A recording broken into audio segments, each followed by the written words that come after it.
All right. Hello, hello, hello. Welcome back, everybody.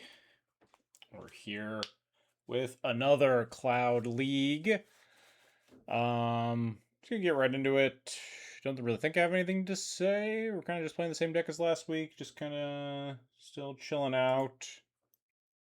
Um, Thinking that I'm gonna do the Quintorius Brewing stream next week,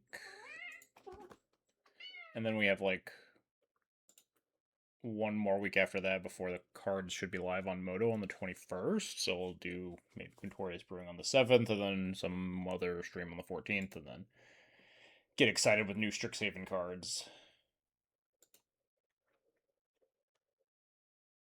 Streamer, I clicked on your Blue Sky link a minute ago and it was a lie. My bad. I usually like hit post like right after I hit the start streaming button, but for whatever reason I posted it before I started streaming, and then I just didn't. I like hesitated, started actually firing up the stream for like 30 seconds. So, my apologies for wasting your very valuable time, Mancork.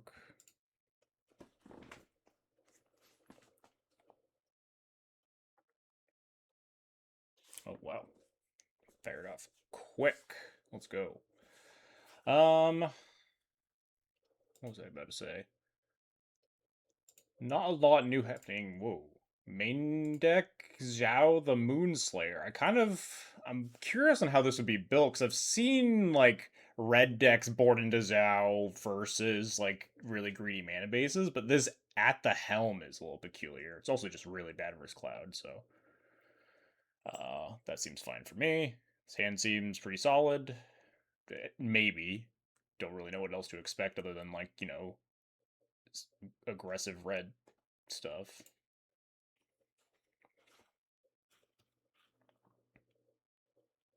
Oh shit, my moons. My moons are going to be slayed. We do have a moon. Zhao, the Moonslayer, does not slay my winter moon, however.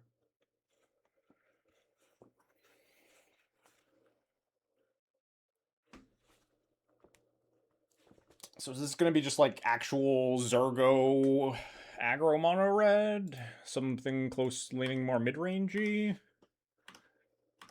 We'll probably find out on their turn one here. They're an aggro deck, I imagine they're going to have a lot of like Monastery, Swift Spirit, Goblin Guide, Zergo shaped cards.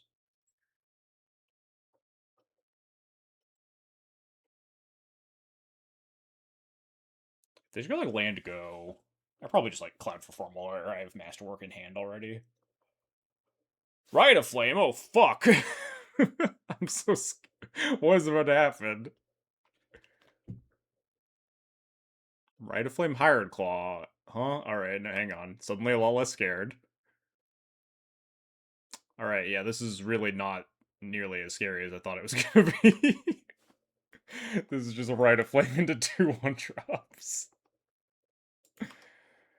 I thought you were gonna get turn one Moonslane. I feel like my opponent should understand that regardless of the fact that this is maybe sometimes the play, when your opponent reveals Cloud, turn one Rite of Flame Zhao is really not the answer. I'm not sure if I'll play Cloud or just kill the Kellen here. We're gonna take a draw step and see if we can draw another 1-drop, or a Solitude is pretty nice here. Playing Cloud out is definitely more mana efficient. It does look like everyone's just like playing mono red, except you don't really see Rite of Flame and like Zergo stuff.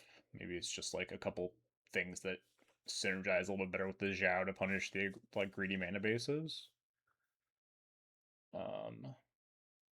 This thing doesn't even become a 3/2 double striker until you pump like a million mana into it.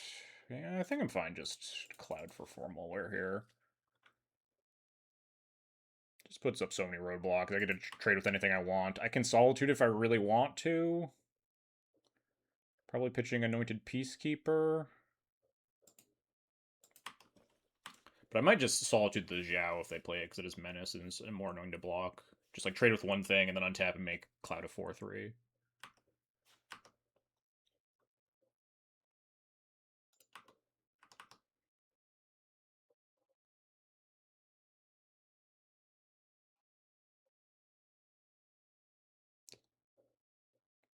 Why do they have so many of these? I don't know what this does. At the beginning of combat your turn, up to 1 target creature gains +2/+0 and fire breathing 2 until end of turn. Does fire breathing mana last? Why doesn't this have reminder text? Does fire bending mana last into your main phase, or is it just combat? What is happening? MTG fire bending.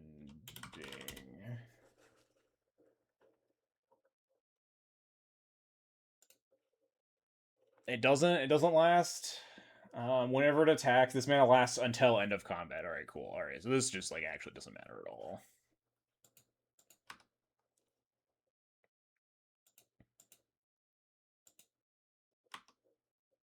This deck, I don't really know what they're cooking, but it does not seem very threatening from a cloud perspective, definitely.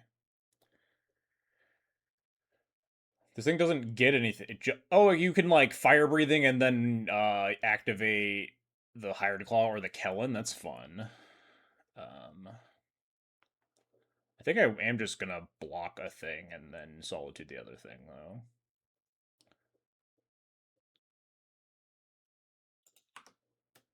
I guess I should probably Solitude now so I don't take 1 damage. But then what happens if they don't attack?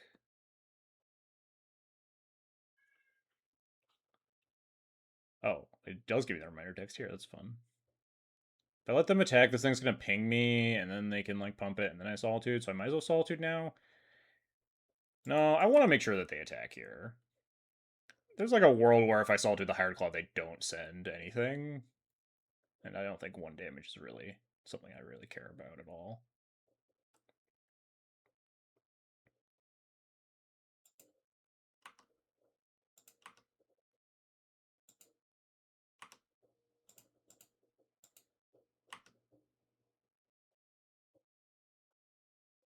Pump the Hired Claw. Just gonna Wrath them.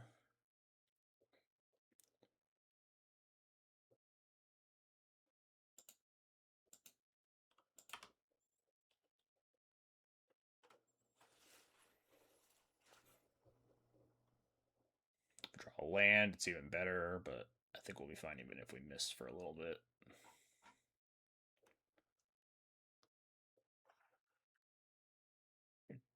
Your thing is going to die. Cloud will stay in the command zone, or stay in the graveyard. We're going to form more back Cloud. Let's land eventually if we miss. We're going to recruit Witch Enchanter.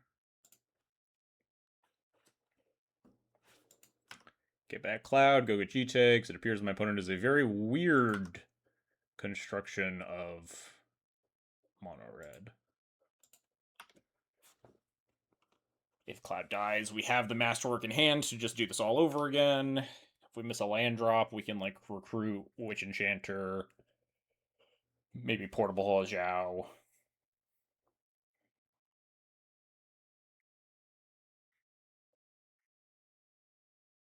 Slick Shot, that's a little scary. I've never seen this artifact your opponent has. I vaguely recall seeing it because it's like a Helix Pinnacle type card. I could not have told you any of the text, but if someone said like, "Oh, there was like an Avatar Commander set that was like a weird red Helix Pinnacle thing," then I'd be like, "Oh yeah, I kind of vaguely recall that." And this is completely fine. Now we can just Masterwork, Portable Hole with Slick Shot. So this is gonna hurt a little bit, but they're also at 0 cards, so. Oh, they accidentally clicked through their attack. Nice. +5 life us.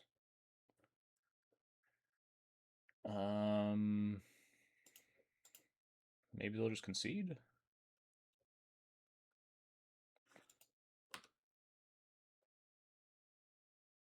I almost want to helping hand this Cloud instead, so I can like Skull Clamp it if I keep missing. But it doesn't really matter.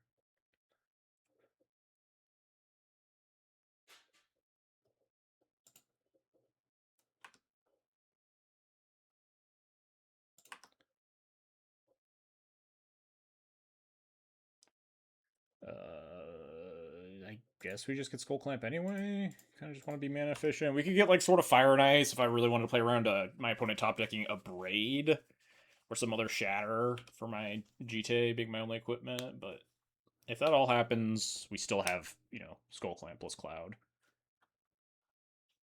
Well, there's Zhao. Land. Land would be pretty chill. Pretty chill draw. Alright, yeah, cool. We went.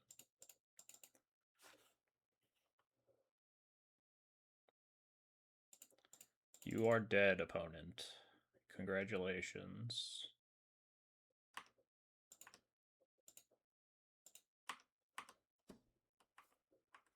I guess it should have been specific for a basic land. We could have drawn a non-basic, and it would have been tragic. Not that tragic, but I would have just Skyclaved the Zhao, and I put it as one card in hand and 2 lands, and we're just completely ahead, even if we were at 5 less life. From that slick shot attack. Ugh.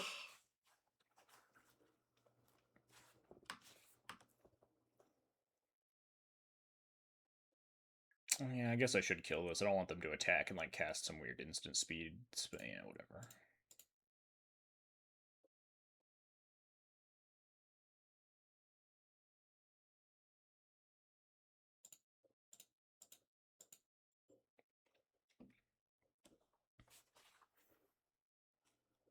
Opponent is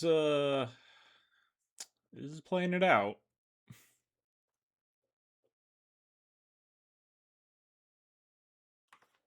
I like this version of GTA. This art. This is the art that I use, or used to use, I guess, when GTA was playable in Legacy. Although nowadays I probably would get the Cloudbuster Sword GTA art.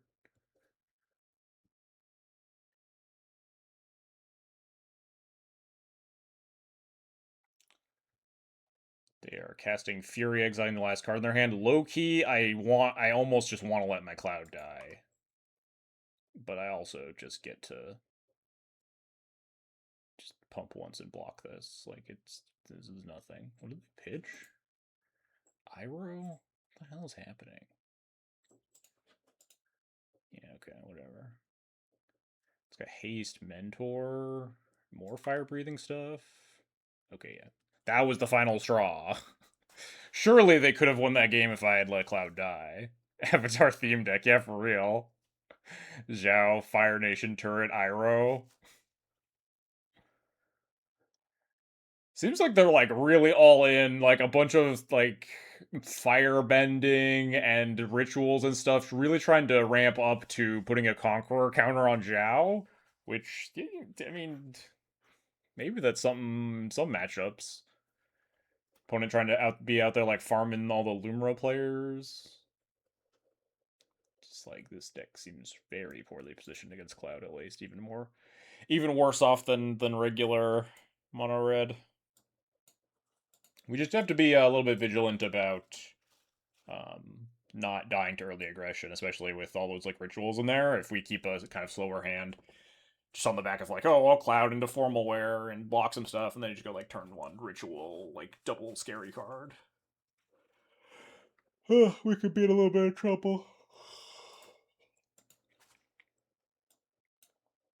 That all said, we need to submit. And Cloud's just going to be way better than any other. We're not going to like sideboard into Thalia Hereticathar or something.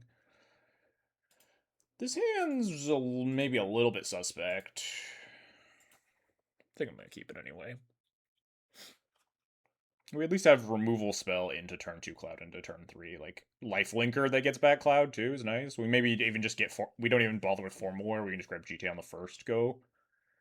Then we block with Cloud and play Specialist, get back Cloud, have a Lifelinker.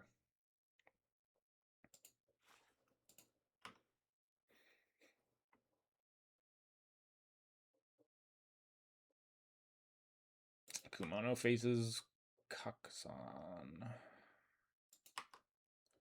This card always... I always like play against this card really poorly. For whatever reason. Just like owns all of my Formal Lore lines, even though it's like very face up and easy to play around. I just... make really poor decisions for no reason. We could also e-tutor for something, but I don't think there's anything really cheap that I'd want to e-tutor for. I just have to be vigilant of not getting my cloud exiled. I get it has a lot of words. I mean, the only words that matter are the backside, where like if a creature dealt damage this turn by a source you controlled would die, exile it instead. So yeah, like it can exile the cloud and break up the formal war lines if they like hit it with burn spells too. Gonna cast a 3/3 Zhao.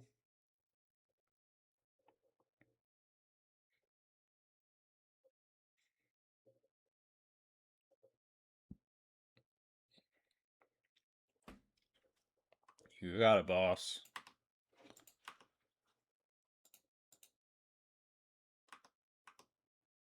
Like I could Enlighten Tutor, but I don't think there's anything I want. I think this Enlighten Tutor is just Solitude fodder.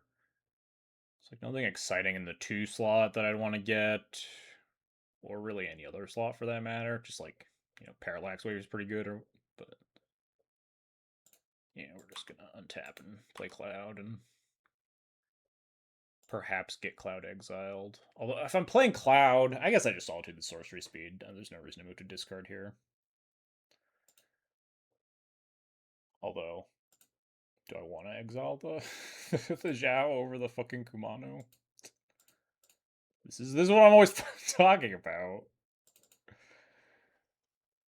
Just like makes my life more annoying than it has to be. I mean, I could just like let this all happen. Just go get Jite.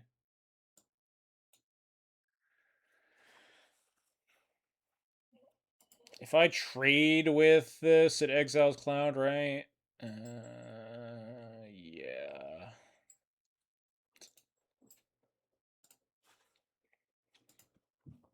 3/3 Menace is also kind of obnoxious, though. Yeah, I think I'm fine. Honestly, just like playing a 3/2 lifelinker on 3. Just if they offer the trade with the flipped Kumano.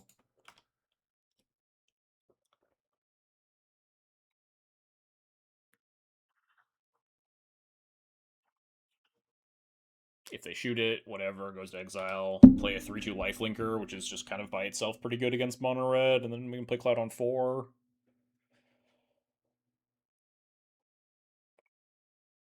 Although Cloud continues to fall off in effectiveness if this etching stays in play, because we can never get like formal wear value.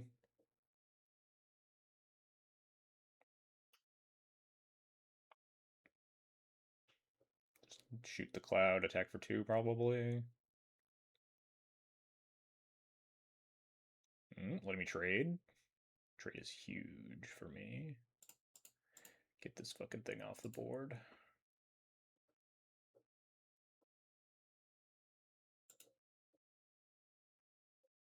We could just draw a better card than Specialist to play here? Nope. Alright, fair enough. We could also get Jite and Skateboard into play. That means that I guess that's still 3 mana to equip, so that'd just be really, really expensive to do anything with. I think it's fine just running out Extraction Specialists. If it dies, we play Cloud on 4, and the Cloud gets Formalware, and then the Formalware can get back a giant Specialist, which is just really scary. Maybe I was supposed to just discard a Plains and Solitude the Kumano, though. But then, like, I can't trade the Cloud with the 3/3 Menace Zhao anyway, so it would never die, so we wouldn't get the Specialist value. Interesting that they had the option to just kill Cloud and attack, and they chose not to.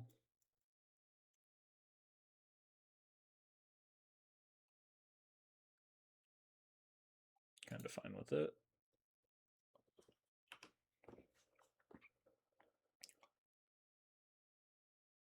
Play Zhao.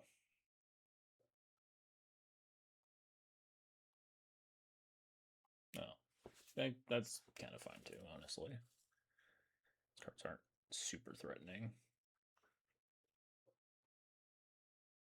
Taking 4 here, getting a little scary. We're gonna like cast a really slow 2, and if they have another removal spell, we're gonna take a bit of a beating, but then we're gonna get a 5/4 lifelinker, which is probably pretty hard to answer. Am I supposed to run out Saga now? Next turn, I'd play a 3-drop and I wouldn't have enough mana to activate Saga, and Saga doesn't get anything particularly interesting. So no. I do have to keep in mind playing Saga if there's a Xiao in play, though.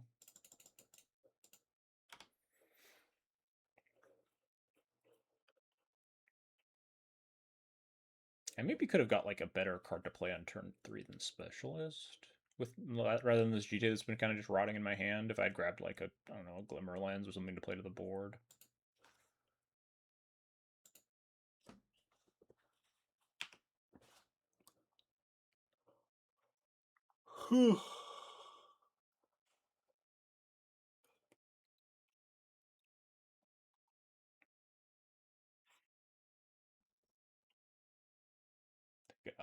Enchantment, instant sorcery, mill land, 3, 4, 5, 6, 7.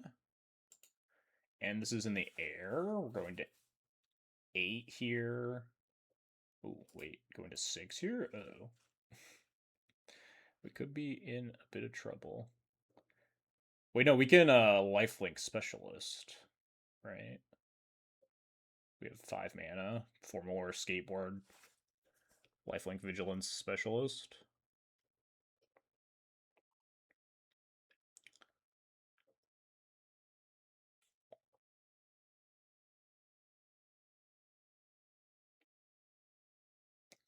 Is there anything else I would do? Specialist is going to get back the cloud anyway. The cloud's going to trigger. I'm going to have 2 mana left. I could, like, clamp the cloud or whatever, but that's the rest of my mana for the turn. So, yeah, I think we are just going to skateboard here.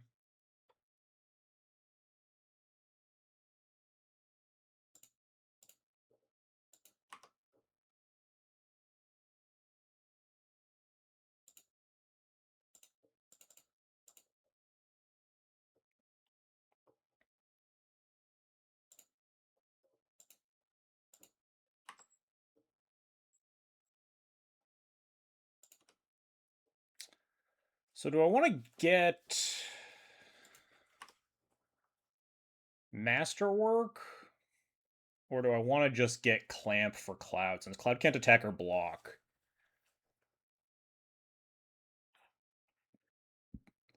My opponent has 2 cards left in hand. If they kill the Specialist, we're not in that much trouble, because then Cloud is back online and can, like, GTA up. We're going to 12 here, so we're, like, at a okay life total. I think I'd rather have Masterwork in my hand anyway, though. If this thing dies, Masterwork is we're better off with Masterwork than Clamp, and if this thing doesn't die, then I think we're just winning anyway.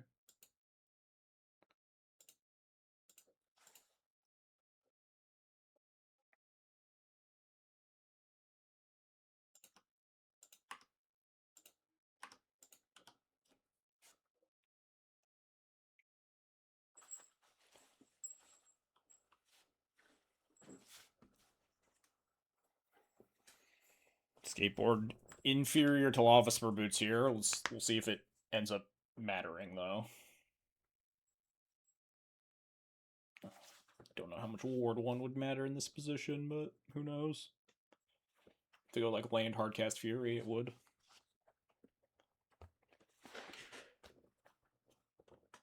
Oh, fuck. I gotta read this card from game 1. Mentor.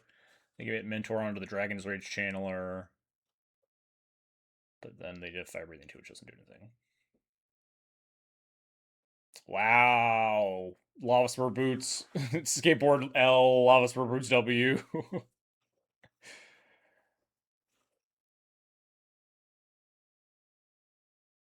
Actually, no, it didn't matter, right? This is an instant, and they could use the Fire Breathing mana on that. Fire Bending mana on that. Are we... Is this lethal? Like, do we have to block with Cloud here? 3, 4, 5, 6, 7, 8, 12, 13, I think? Do I have to chump?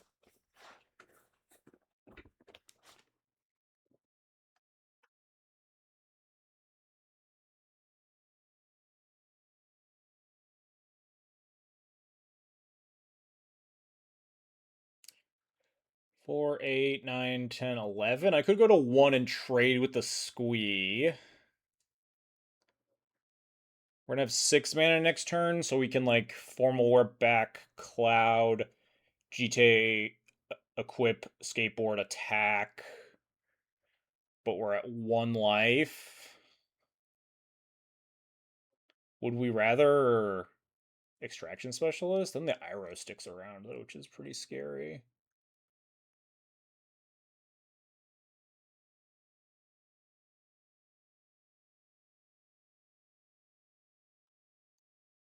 Hmm.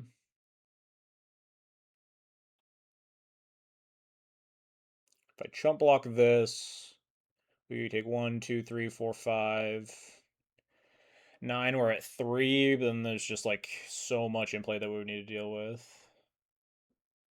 Versus blocking this, going to 1, Masterwork, GTA equip, Skateboard attack. Maybe we Masterwork, but we just get back the Specialist. We don't get double GTA counters, but we have like a 6/4 lifelinker again with 2 GTA counters that can like trade with the Iroh, and then the Cloud's back online again. I think gaining 6 life is better than 2 GTA counters here. So I think we actually want to do this, right? For 8, 9, 10, 11.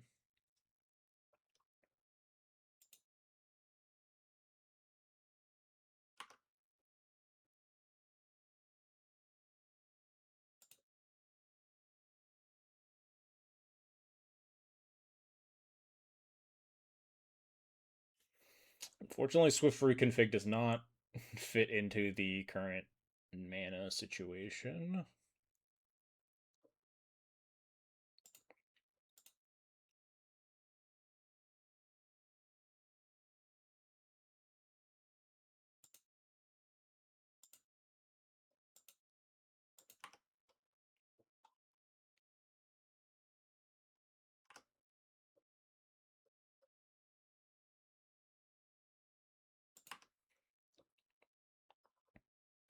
I guess I'm grabbing Lion Sash to like maybe try to take this Dragon's Rage Channeler out of the sky in the following turn.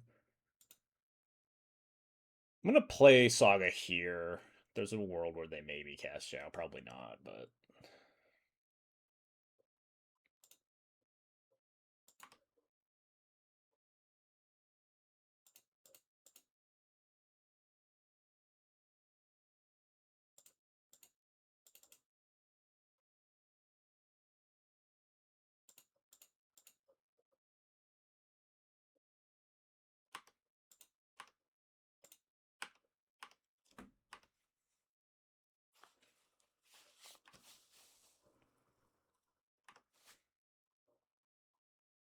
yeah, I think being at 7 here is much better than being at 1 with 4 counters.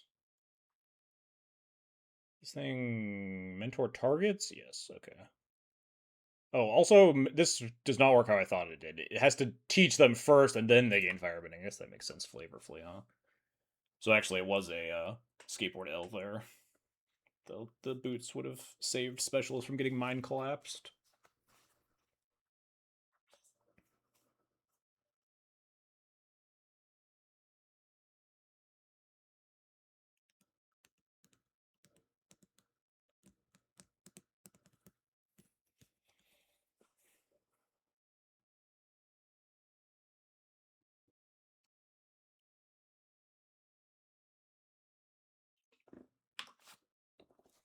Are we dead? I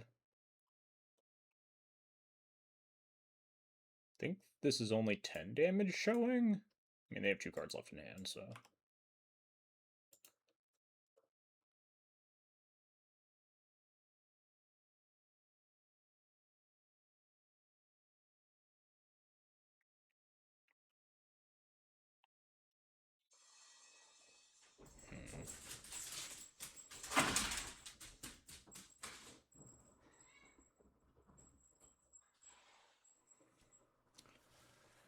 So they attack all mentor onto like the Mutavault or the Goblin token or whatever, and that's 4, 5, 6, 7, 8, 9, 10. We just gain 4 life with the GT and hope that they have nothing.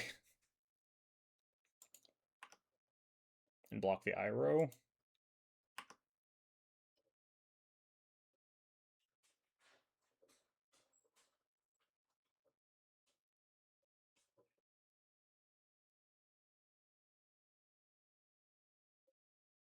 Pretty hard for them to have nothing, but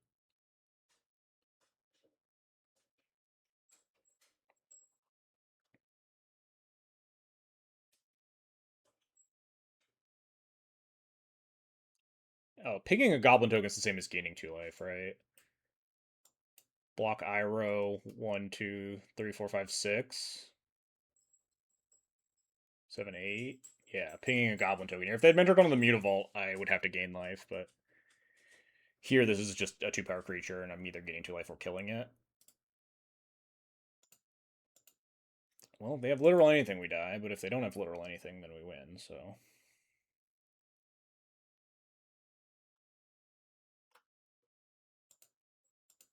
Isn't it better to buff the lifelinker instead of gaining life? Yeah, I guess that's fair. I didn't really think about that we don't literally die. Wait, it's the same, right? Gain an extra 2 life versus. I guess it keeps the extract specialist alive.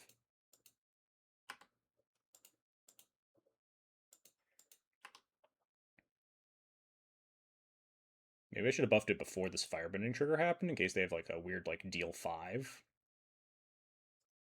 But I can just like let combat damage happen here, right? Because of the lifelink. That's probably the real play, right? So they don't have some weird spell. 1, 2, 6, 7, 8. But we just trade with Iroh, get Cloud back online, and get more TJ counters.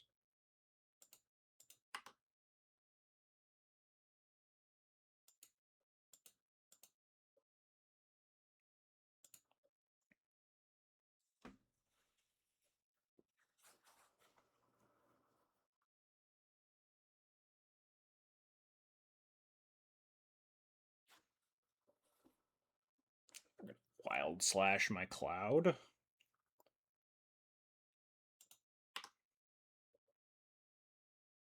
At least we can like switch reconfig this Dragon's Rage Channeler so we stop taking a billion damage. We are running out of lifelinkers. I guess Cloud will finally go back to the command zone after entering play like 4 times.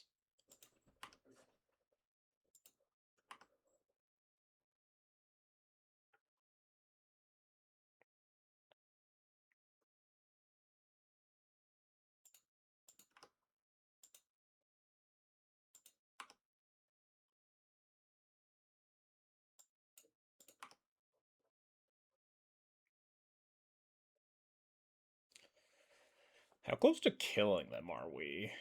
1, 2, 3, 4, 5, 5 construct, 6 damage. Isn't that just lethal? Construct, equip skateboard, equip GT, attack pump is just dead. They only have 1 mana. I don't know anything that they could have to beat that.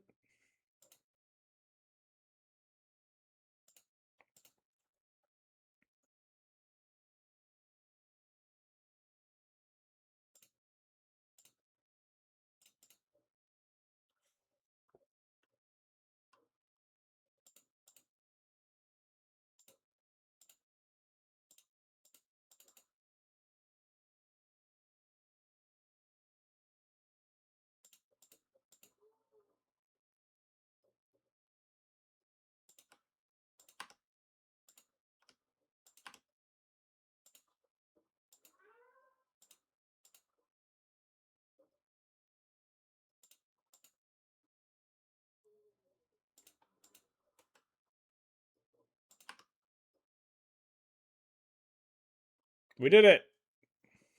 All right, a little bit tense at the end there, but we did in fact get there. Cool.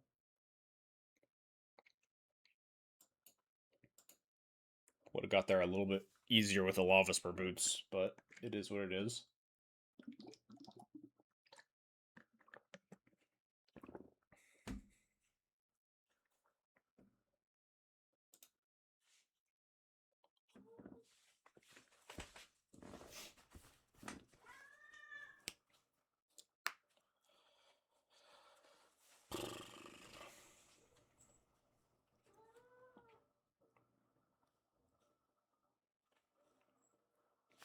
Now I have like all the firebending cards pulled up to the side here.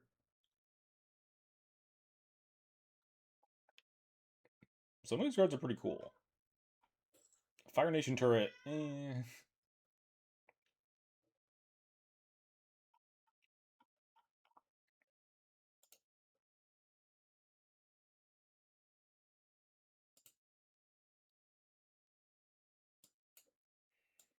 Yeah, the power of I think very genuinely, if they had just incinerated the cloud and kept the Kumano alive, I think it would have been kind of awful. What did they do afterwards though? They incinerated the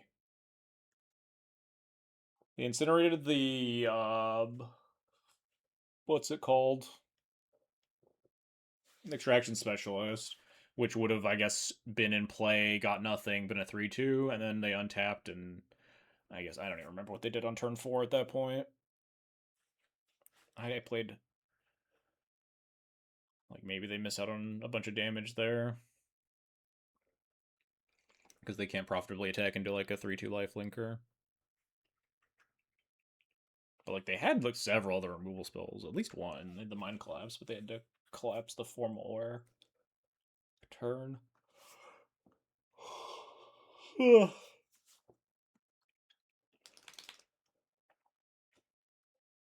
What's up, Kitty? Dale's not even here.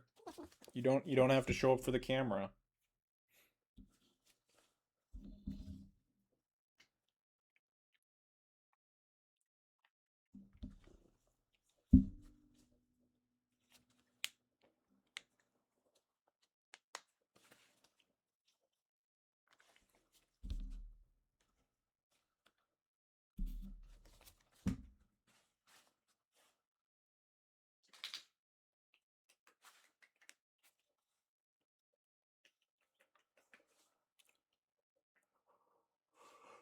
I'm trying to remember the last turn of that game with the GTA counters. Were we at 5 life? We're taking 1, 2, 3, 4, 5, 6, 7, 8. No, that means we were at 7 life. Because we were going to take 8 and I wanted to gain 2 to go to 9 to stay alive or something.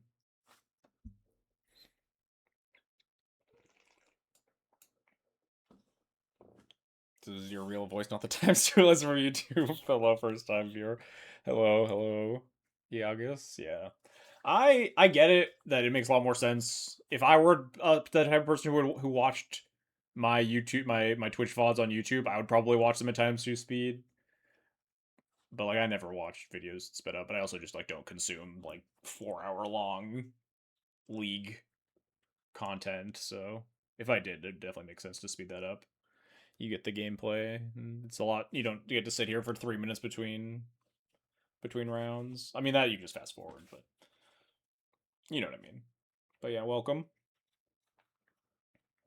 I don't, in fact, sound like a chipmunk. I hope.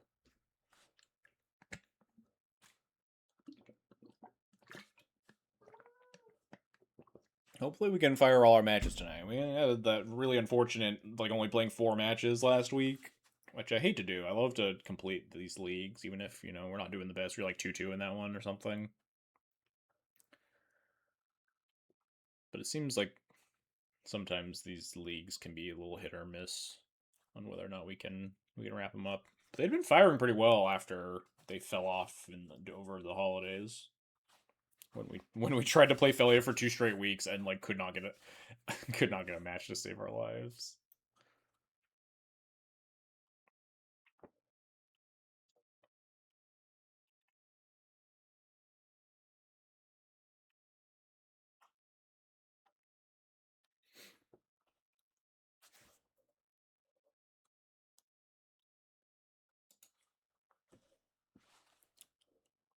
I'm trying to maintain focus on Cloud, but my mind keeps going to like I've been talking about this for several weeks and I just haven't actually done it, but I've just been thinking about Quintorius Brews a lot and I'm excited to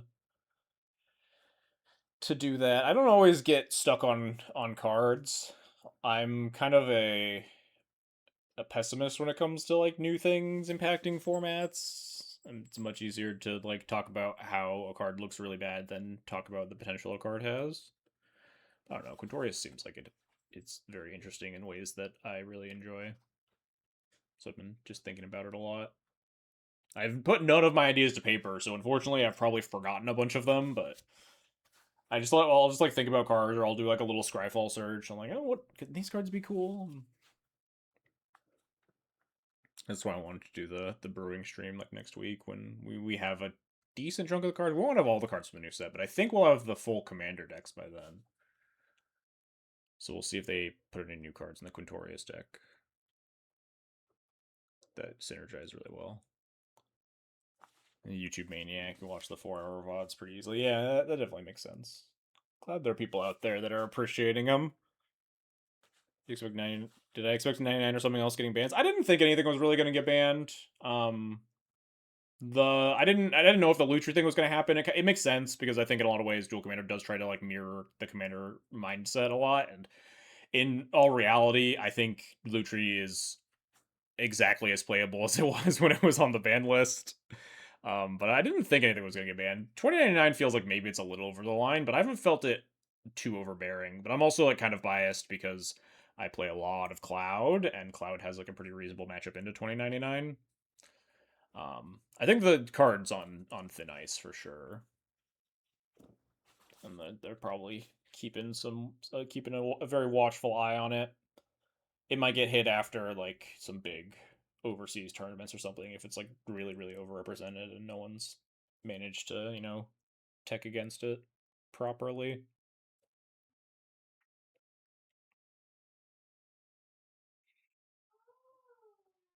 Lucha looks like just a weak version of Ralph. Yeah, I don't think it's like real. They just unbanned it because Commander unbanned it, right? Commander introduced the Commander's companion thing.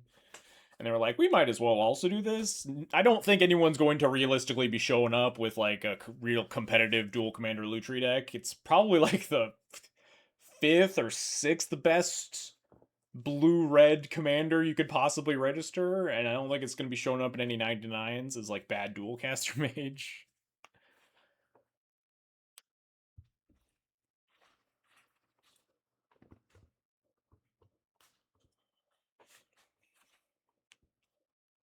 It was just an unban, just cleaning up the ban list, mirroring the same thing that regular EDH is doing. It does also notably set a precedent for if like Luris ever gets too good somehow. I don't really see a world where that happens, but I think Luris would be like the only one that actually has potential to catch a ban. But you could like ban Luris as companion.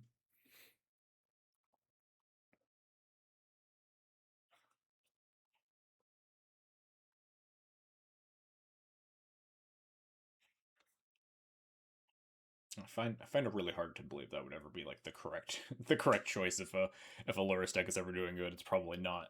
Luris is probably helping, but it's probably not really Luris's fault. Although I mean they obviously can't do this in like other formats, but it'd be really cool if they could do something like that for Legacy.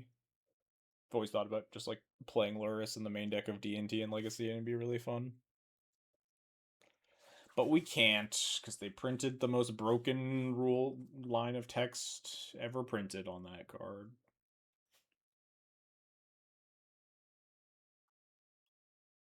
Maybe the most broken. It's up there. Yeah, probably. Companion, most broken mechanic of all time? Certainly. Feel like playing is all Tassiger. Yeah. I hear people complaining about that too. People have like different complaints about it. Some people like don't like playing against control. Then there are also some people that are saying that Tassiger is homogenizing control.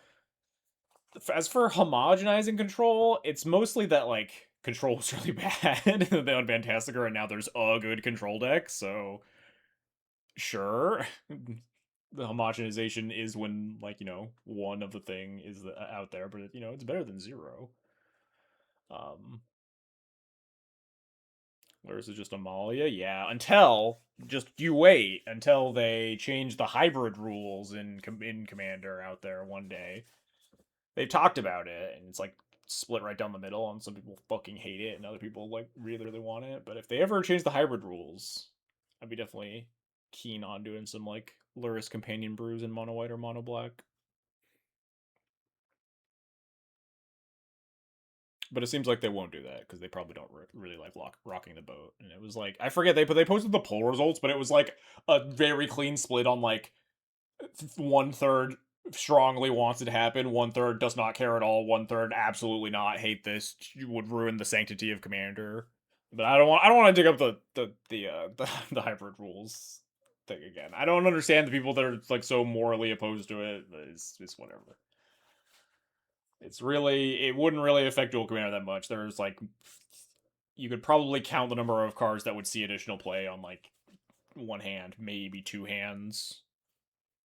So it really does not affect my life, other than like I would play like a Cloud Luris Brew that would probably just be worse than regular Cloud because Pyroformal Wear and Solitude and Parallax Wave, but mostly Pyroformal Wear is really good.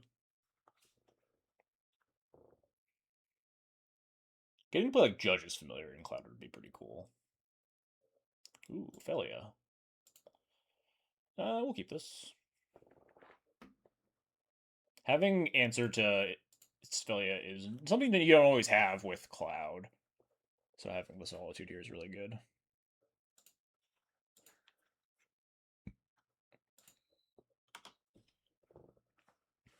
Sometimes you have to just like hope that you can put a couple things in play and let the Felia get one attack and then hit it with like a sorcery speed removal spell or something. But you got the Solitude or the Plow or something like that. All right, thank God. It was actually gonna be kind of really bad for me if they had like Mom there.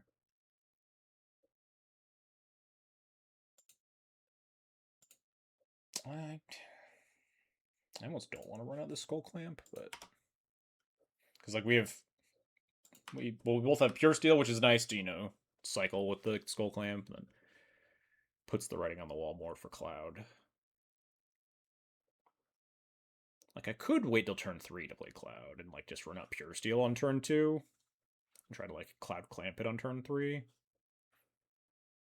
Oh, that's fine.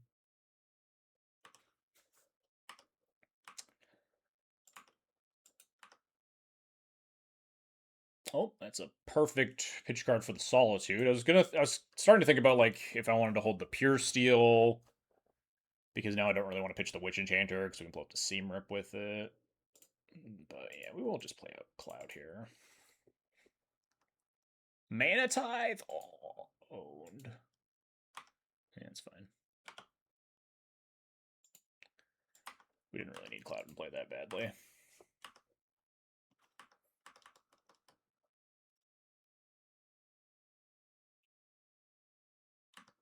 Ooh, missing a land drop. I love to see that. Ooh, and a March. I don't even have to Solitude. Huge. Oh, wait, I could actually march the Seam Rip. No, we'll march the Felia. Witch Enchanter is less likely to have good targets. This is just an effective use of my mana as well.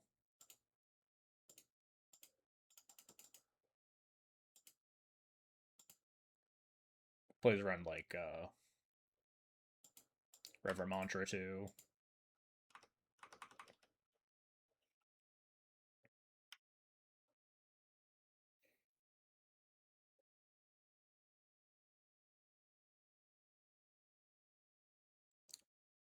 Their own Cloud, huh? Maybe they just get Skull Clamp, they play out Skull Clamp, and we shatter that? Maybe they get Jite?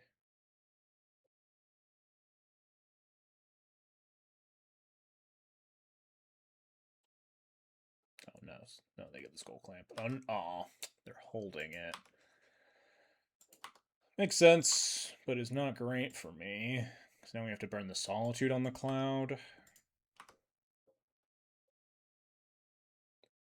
Swift freaking Fig is nice. We could... So many options here.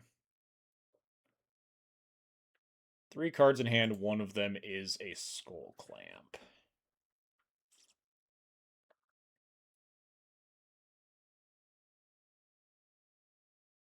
You miss Legacy League again, you're just too slow, man. I don't know what to tell you.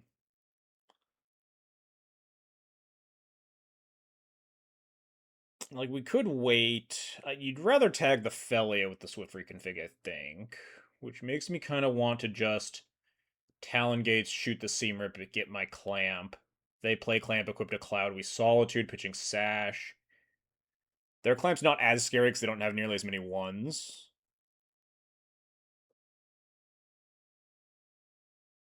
Alternatively, we could play Cloud this turn instead of Witch Enchanter and go get Jite.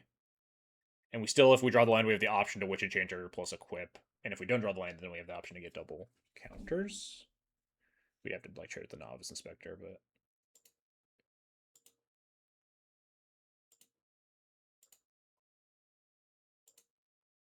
yeah, whatever.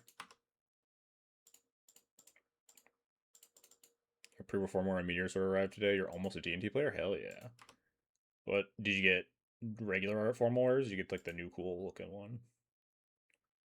I almost want to get my formal order here, but I think we'll threaten Jite.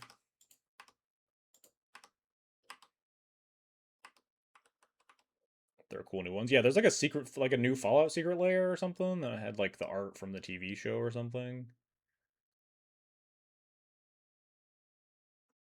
They hit the land drop.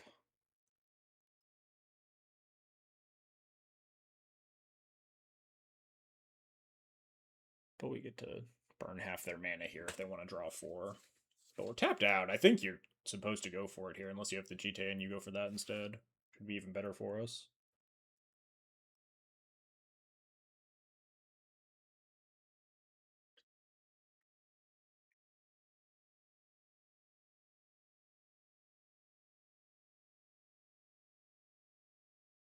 Three mana. Recruit. Recruit a Solitude of your own.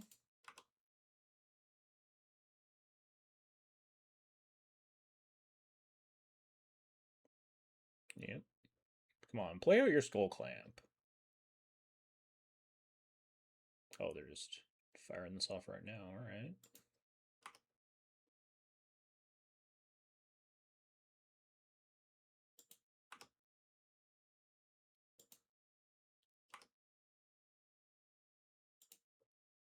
Yeah. There's the Skull Clamp that we can shatter. Great.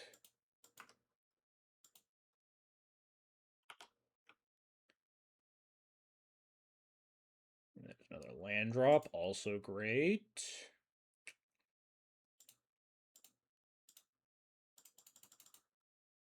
A little bit mana inefficient here.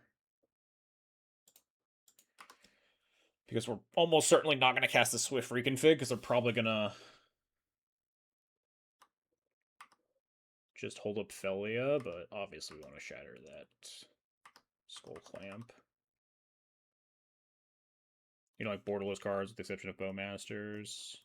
Force makes them look like actual ones. Yeah, I feel that. To each their own. I love all like the cool promo stuff, but I know a lot of people love OG arts and regular borders and stuff. The cool thing about Magic is the customizability.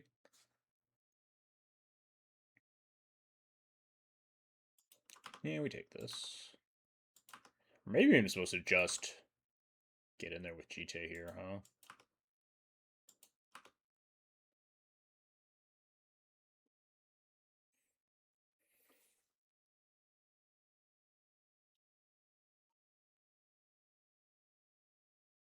Could just hardcast Solitude, though, which is pretty nice. Getting in there with Jite would just like trade with one of these things and use 2 Jite counters, and I'd have no board. I think we'll wait a turn. It's more mana efficient to hold off.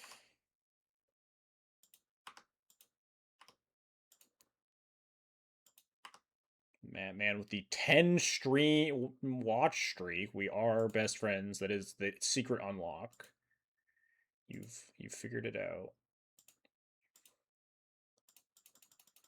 We're now best friends.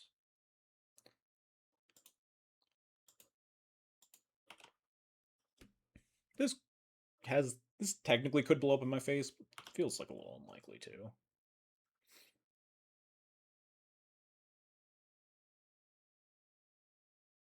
If we draw a land too, we have like protected Voice of Victory. We can go for like the GT equip. Guess if we miss, we can just hold up Swift Reconfig, which is fine. I'm gonna do that last turn too, though, huh? Swift Reconfig to blow out some like weird double block on Witch Enchanter. They did have one unknown in hand. I think I'm fine. Like this. Drawing land would be pretty chill, honestly.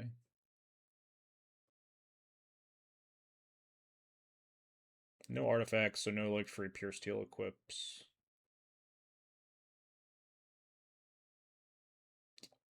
This is annoying.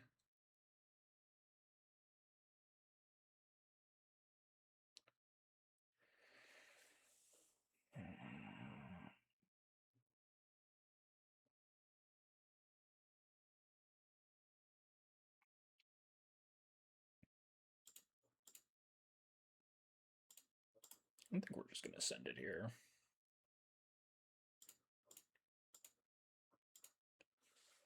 I assume they just block sack. If they do something weird and like block, no, they can't really do anything weird here.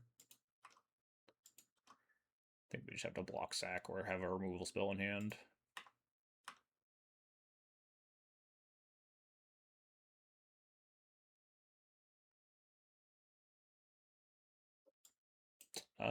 Let's Swift reconfig that, I think. Seems really scary for me if they let this resolve. Especially with the bodyguard. I think they're trying to blink and then block and then pro-white the cloud. But if they pro-white the cloud in response to Swift reconfig, then the ephemerate fizzles. And they only have 3 powers, so they can't crew it.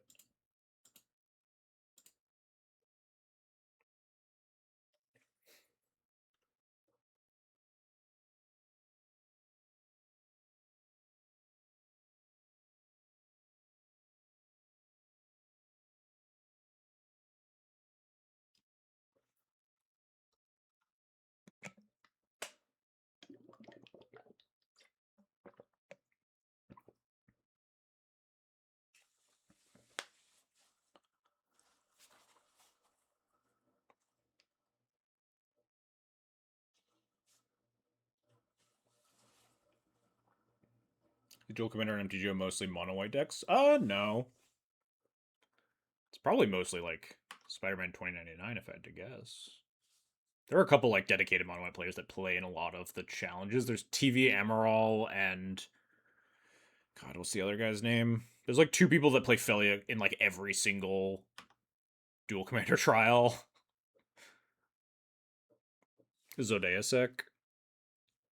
Yeah, a lot of Aragorn. The Aragorn has been fading away a bit though, because a lot of the Aragorn players are just like moto grinders who just kind of copy paste whatever's at the top of the metagame, and if Aragorn fades off, then some of the players will just copy paste like 2099 lists instead. Yeah, I think this is just a block sack moment.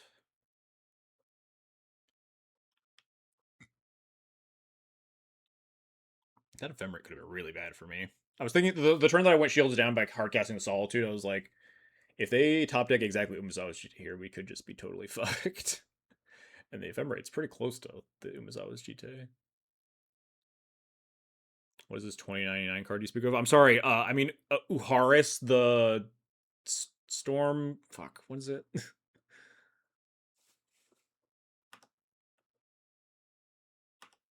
This is the same as block sacking, I guess. You can just sack then block. Maybe they'll double block. Maybe they don't know. No, they do know.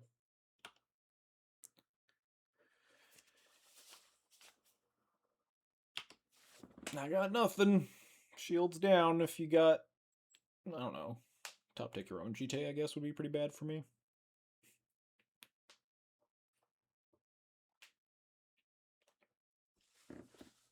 Miguel O'Hara, is that his name? Is that 2099's name?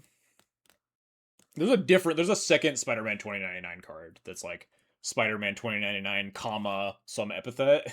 It's like a mono blue 5-drop or something.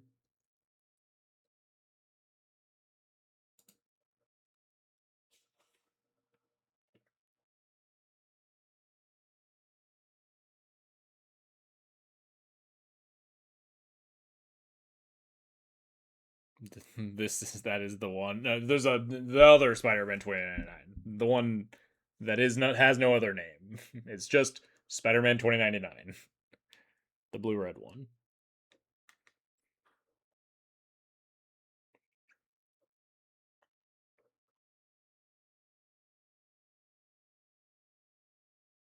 Exists only in paper. Yeah, I've never played against Spider-Man 2099, I suppose. Only played against what the hell is this attack mean?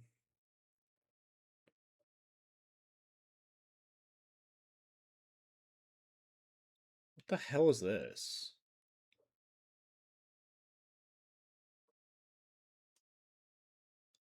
It's not like a wrath. Fellies are not gonna have just like straight up wrath of God. Could be Cataclysm, I guess. But if it returns dead creatures, I could just block the Novice Inspector and like not the Recruiter though. And then also the Benevolent Bodyguard's already kind of annoying for them to get back. If it was just the Recruiter, I would buy not blocking because it's like, oh, if it's formal wear and they want to recruit for I don't know some like Witch Enchanter answer the GTA something like that. But attacking with the Novice Inspector 2 is really weird to me. I think I'm gonna block the Novice Inspector. Cataclysm seems like actively suicidal here. But I genuinely can't like some mono white like sneak thing. Some sneak card. I'm assuming they waited on the attack. They did have to hit on the office. If it's like, is it Leonardo's technique that's like reanimate two creatures and blocking the office inspector just gives them a clue for free? Because they can cast that in end of combat, right? Because the creature is still attacking. I think I'm gonna not block this. I don't think the one damage matters.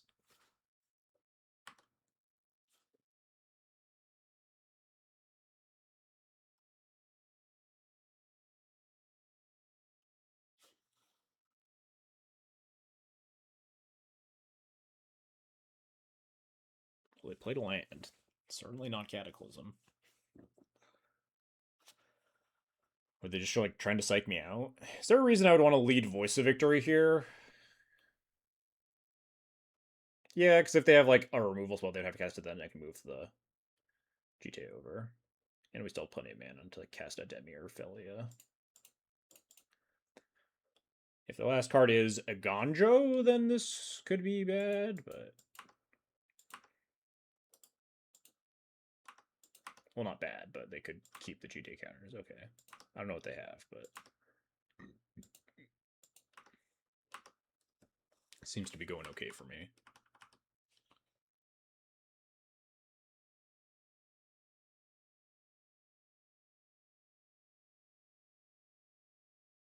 Skyclave, sure.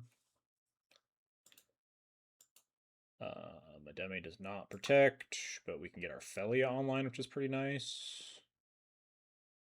I guess I'm killing the Recruiter and gaining 2 life.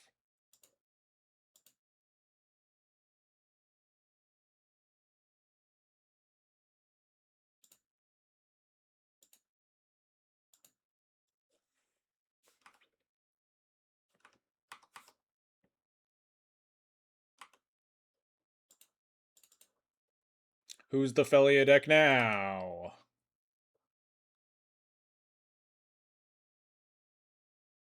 I think I'm just flickering. Ooh, wait, do I flicker the Witch Enchanter? Getting back my Skull Clamp would be pretty nice with this Voice of Victory.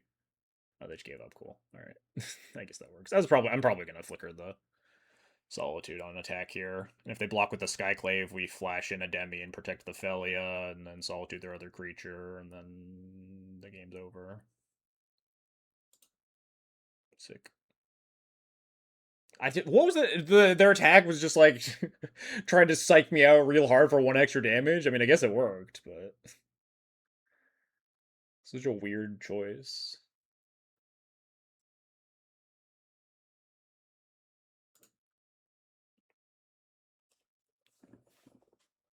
Is it you? Are you the Felia deck?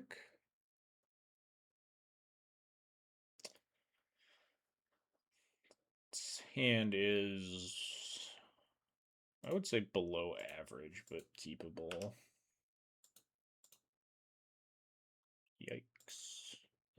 is quite the nuisance.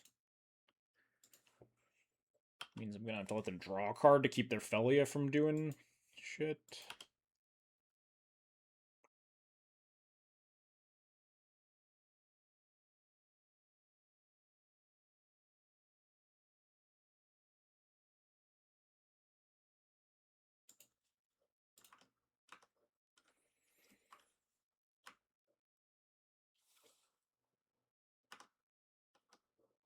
I'm gonna let them untap here. It's a world that I don't invest the unexpectedly absent. Unless they play something to flicker.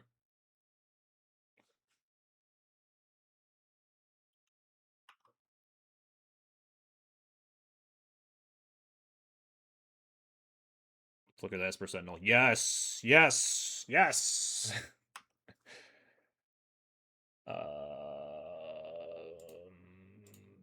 Yeah, we'll do that.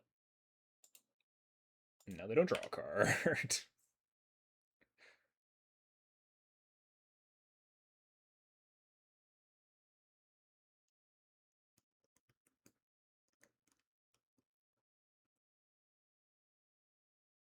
The hell? Really? In Felia, you just play this? Huh. Alright.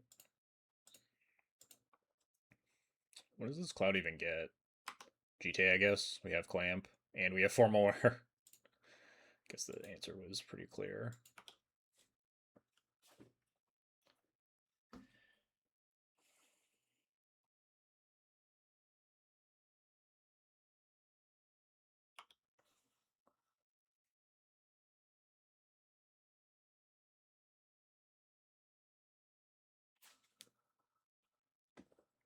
Played Plains, so we know they still have the other thing in hand. The Gemstone Caverns.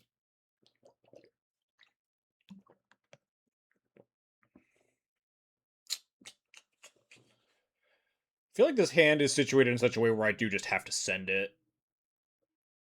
Oh wait, they put the Felia on top. I didn't even realize that. They actually just, like, drew the Felia for 2 mana, huh? Interesting. Definitely does extend the range of cards that they could have here, but I think I am just supposed to send this GT. Be like, we don't have any removal to hold up for the Felia. Just kind of force them to have something. If their thing costs white, then they can't cast the Felia this turn as well.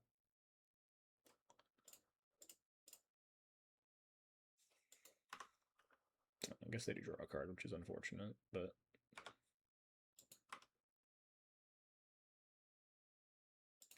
is what it is. I think we're probably going to lose this game, but you never know. Maybe they don't have anything.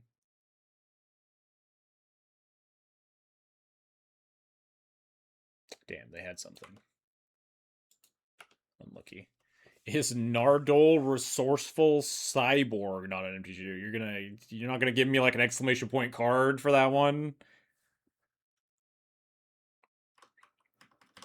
You're just gonna make me try to piece together that one myself? Legendary Artifact Creature Scientist? Oh, it's Doctor Span. Yeah, none of the Doctor Who cards are on MTG. Are we gonna cast like a terrifying 4-drop and just kill me? Oh, just Steel Seraph. I really hate this card. I don't really know why it's in so many Felia decks. It looks kind of terrible all the time. You flicker it and you get a 4/4 that has some like keyword stuff.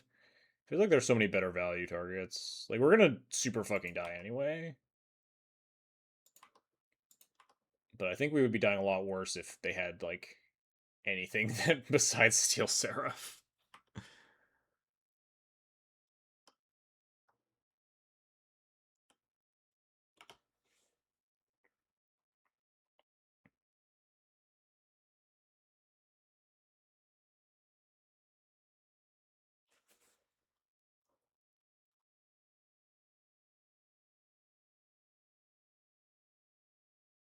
That's a 5/4. Sorry, not a 4/4.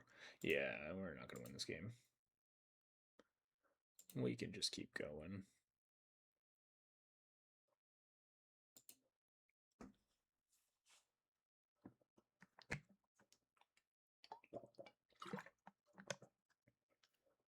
Steel Seraph is a card I'm underwhelmed every time I get it. Yeah, I really don't. I cut it like really fast back when I was playing Felia, It was in a lot of the original lists, and I was like, this card kind of sucks, and I kind of just don't want it in my deck at all. But people just like it. Maybe they just like really have problems against mono red. I don't know. But if your Felia deck's losing a mono red, then I think you should just play Cloud. This hand has potential turn 3 Jite. We are finally on the play here as well. Winter Moon is a mulligan. The Shining Soul's close to a mulligan, though, so I think I'm just going to ship this hand. 1 white plus Philly trigger to cheat in an OK 6 drop is mid. Yeah, exactly. Like, I'd rather just, like, flicker, like, any 3 drop with an ETB.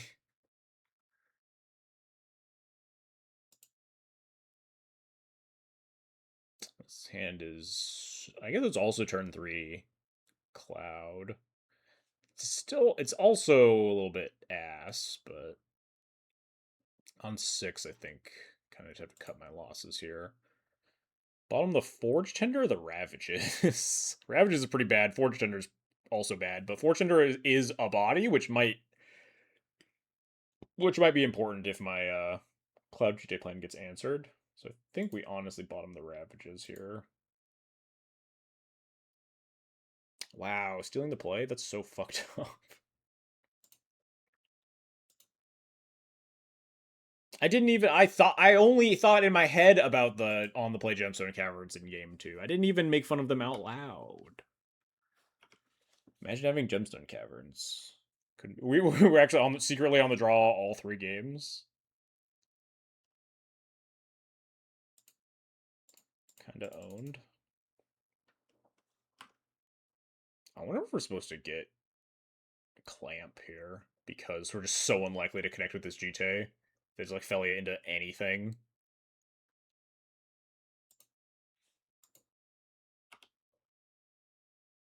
I mean, at least like Clamp trying to dig for stuff.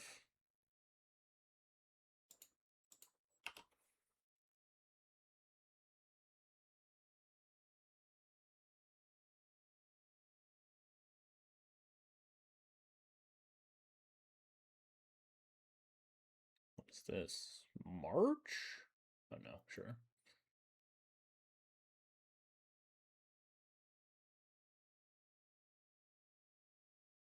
Pro red suddenly mattering. We can block.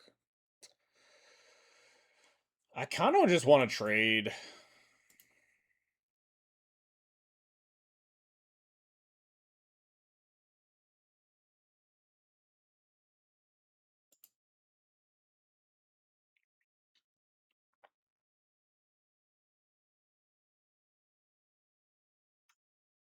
Does make me like exceptionally regret not grabbing GTA, but obviously, ouch, that hurts.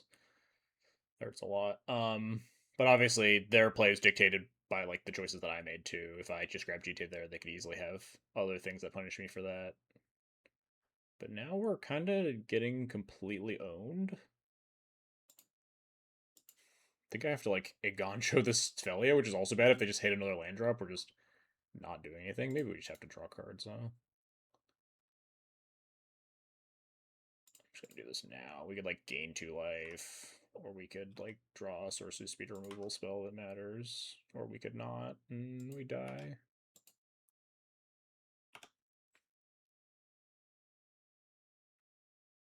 Damn, definitely got owned by this Gemstone Caverns. Are we getting overlorded, or are we just like stoning? Yeah, alright. Get me out of here.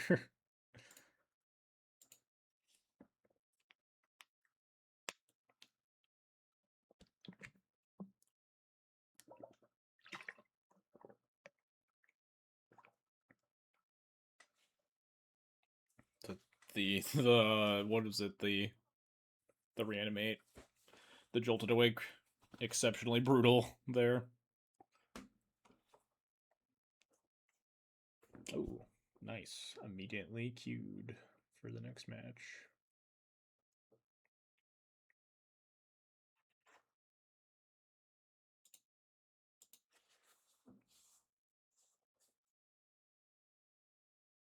What we got? Osman.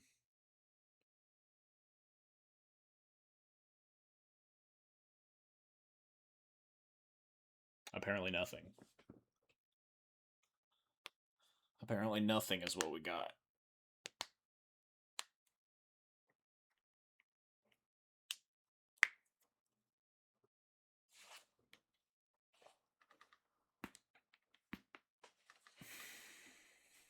we go. The Gitrog monster.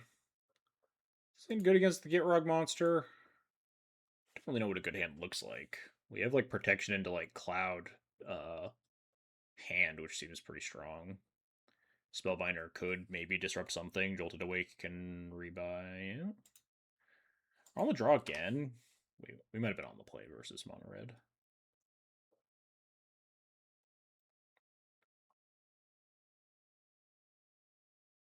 That card is not gonna do anything.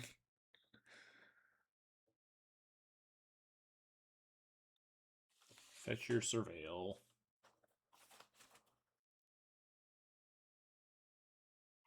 This definitely feels like it's probably a hand matchup.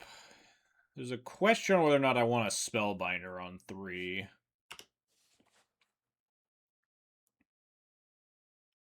Hand just like fucking kills them though.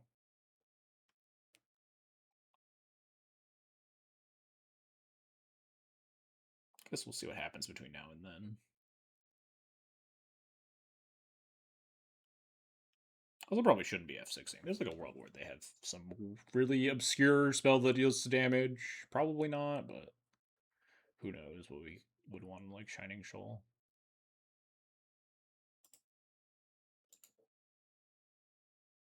Green Sun for 1, huh?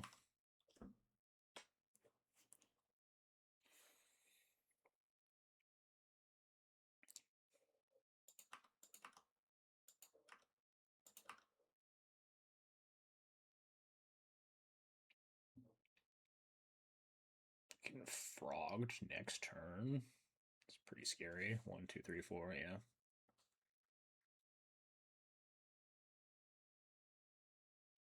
We good Jite? Jite plus Cloud trades with Gitrog here. We'd have to like use our Crystal Vein to do it, though.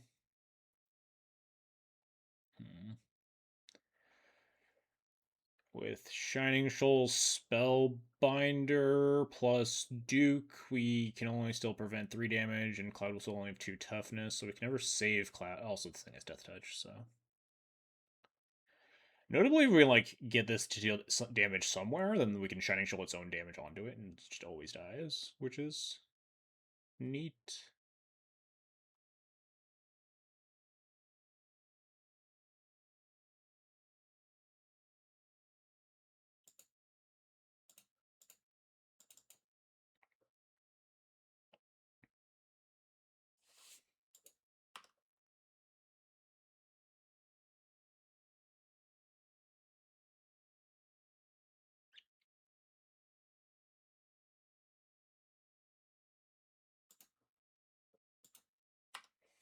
Maybe I'm supposed to pivot.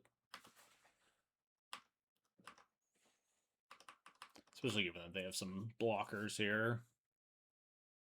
They're just going to be able to put things in front of Cloud, whether it's the Halfling or the Gitrog. I really don't like having to like sack my land and also like trade my whole turn and my Cloud. Also, they could just like not block the Jite. I get 4 counters that don't really do anything. Could maybe have like clamped to try to find an answer for Gitrog.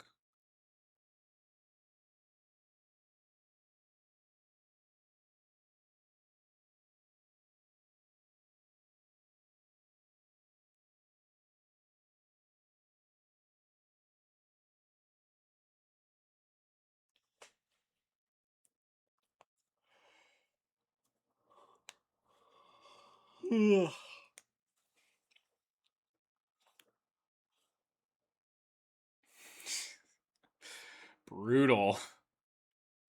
I guess we can hexproof Cloud once to beat the maze.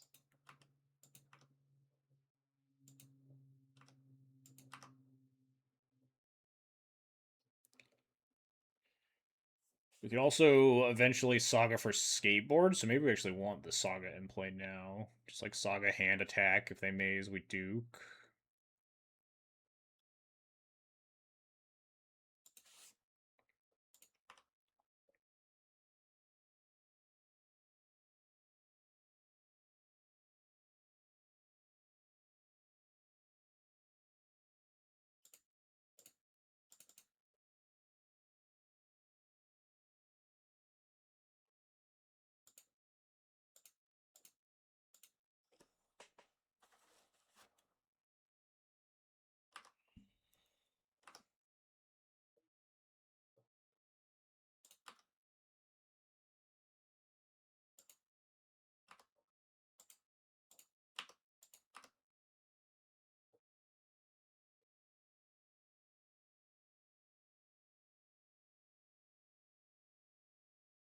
If they block, I think I will shoal.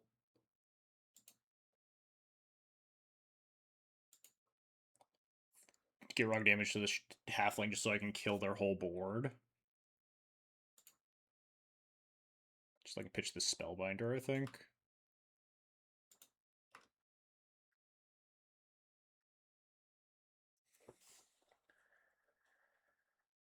Cuts them down to 4 mana. And then we can like also untap and Skyclave the Sprawl. And Jolted Awake the Cloud.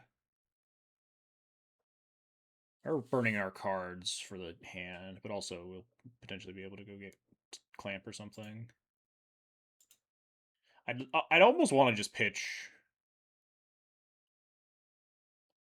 like Jolted Awake, but I think it's just better than the Spellbinder at this point.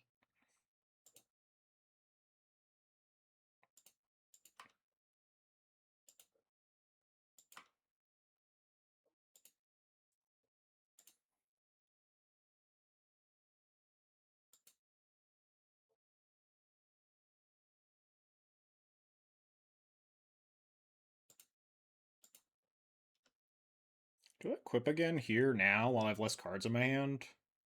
I guess no, I'm always going to draw to 5 and I play land down to 4 and like cast Skyclave down to 3 and stuff like that, so. Plays into, like, if I equip, I pay 4 life and then get it like an Orcish Bowmastered or something.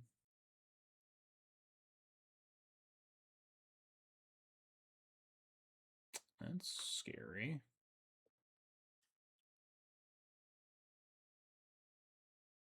Hopefully they don't have like a fetch land to pair with that. Get a bunch of treasures would be pretty obnoxious. Fuck.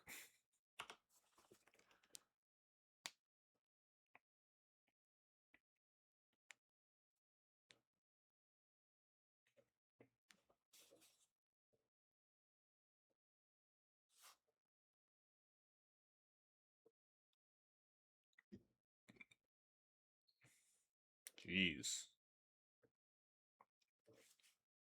Well, we definitely have to Skyclave this Tireless Provisioner, huh?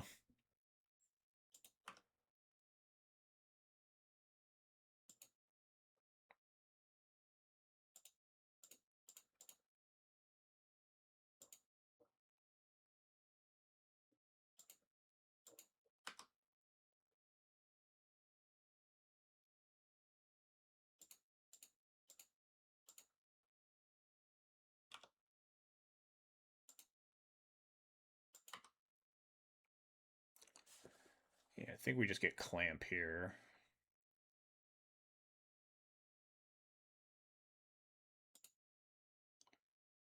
Does equipping do anything? It just gets mazed.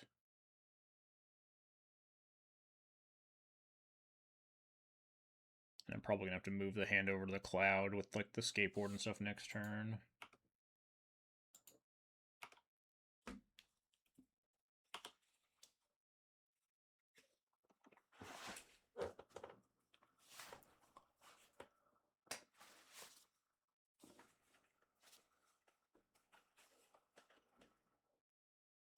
They can play Get Rog, play Fetch Land.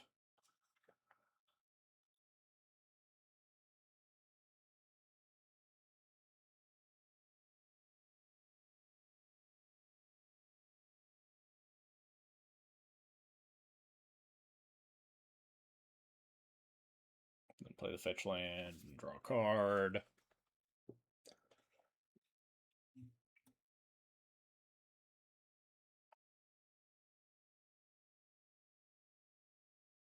There's no world that I can kill them. I just don't think I have enough cards to draw to kill them here.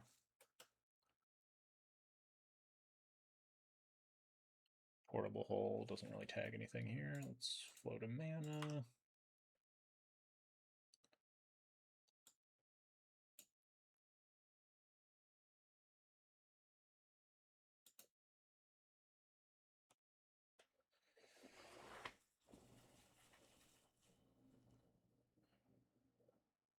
Seven mana, huh? I think we just have to tap this maze.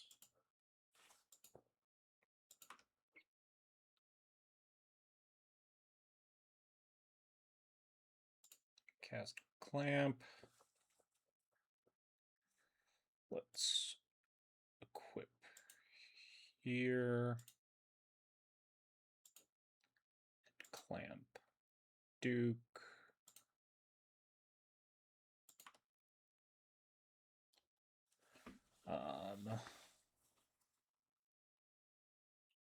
Stoneforge Mystic's big because it means that we could potentially go get Masterwork for like double skateboard at some point.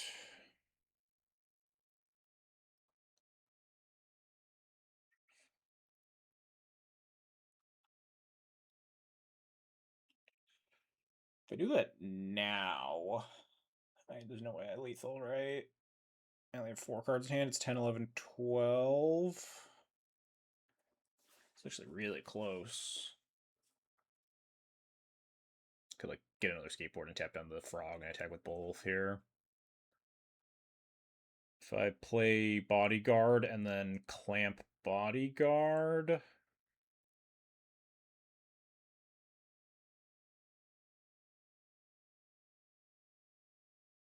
we go up to 1, 2, 3, 4, 5, 6 cards in hand, which is lethal if we draw exactly. No, because we have to play land too. I don't think there's any way I can kill here. So I think I just send. Guess I could play bodyguard and send. It's probably better.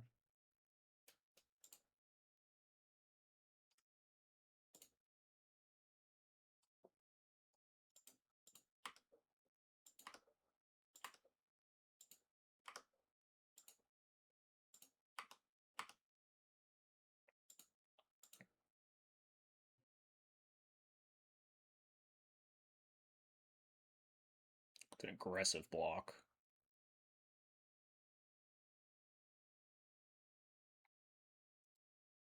1, 2, 3, 4, 5, 6. They only have 7 mana. Hard for them to recast this. We can also portable hold the sprawl here.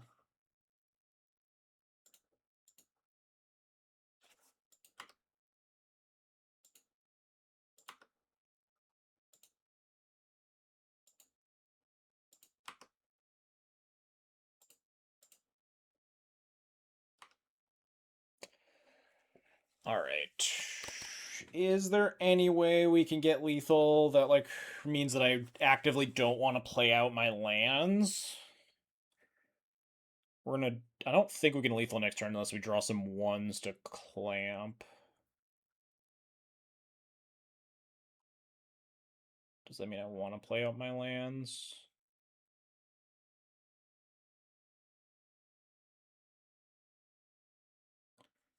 We draw to 4 cards in hand. That's only 10, 11, 12.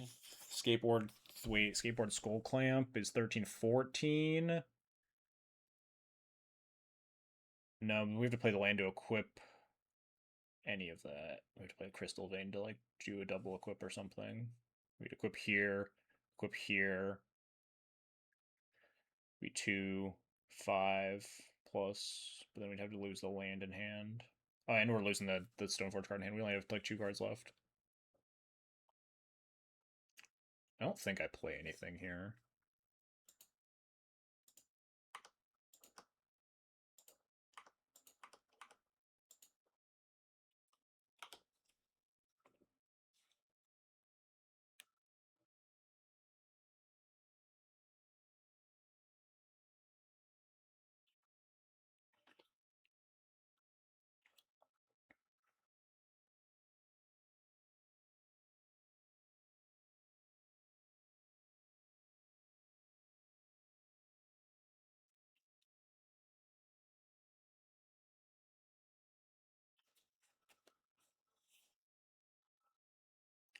Talon Gates is pretty big for the Gitrog turn.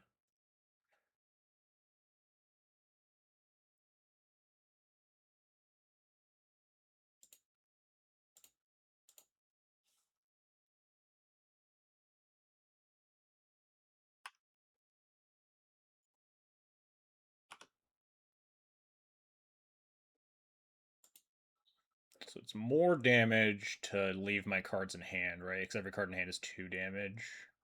Although it's also 2 damage to equip this skateboard to the Stoneforge Mystic. But it's 2 damage multiple times if I leave it and attack with hand effect multiple times.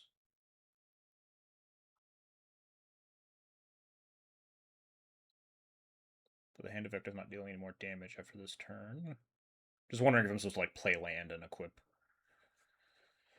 skateboard to Stoneforge here to push extra damage because it's like losing 2, but it's also gaining 2 haste damage. Also, I gotta say, skateboard W this game. We had the skateboard L earlier, but skateboard like coming in really clutch here.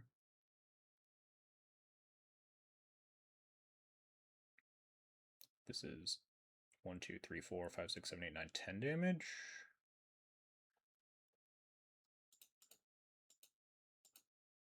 I guess this could be Dryad Arbor, actually. Then they're like stone raining themselves, which is also pretty good for me. But it also means that I think I do want to diversify my damage sources.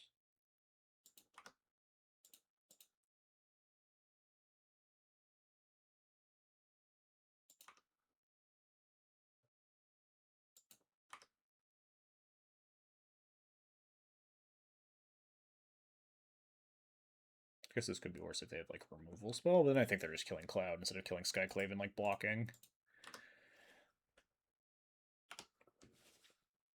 Diversify your bonds. Yeah, exactly.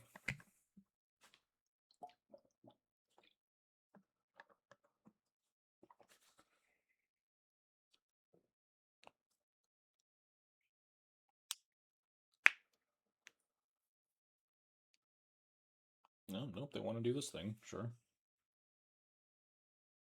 I guess it's like better setup for the Maze of Ith, right? If they clean up the rest of my board and just take 6. It's better setup for the end game with their maze. Yeah, I think we need to clamp our Cloud now. Kind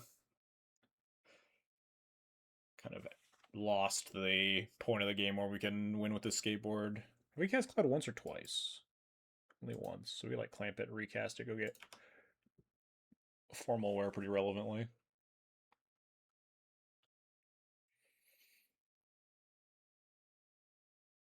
Oh, and the token gets to live too. Fuck. Alright, maybe I wasn't supposed to do that skateboard line, huh?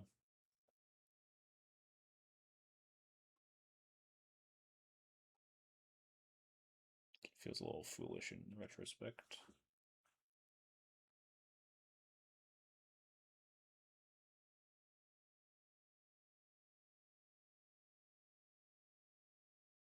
We can't really make a third skateboard.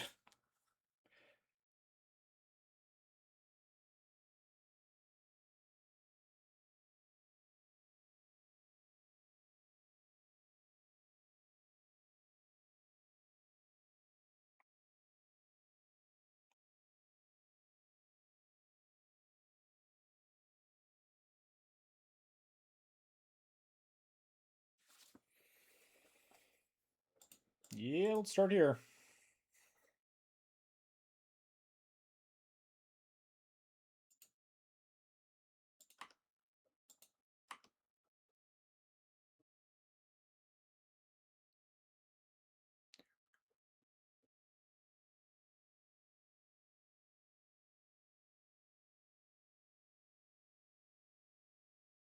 Alright.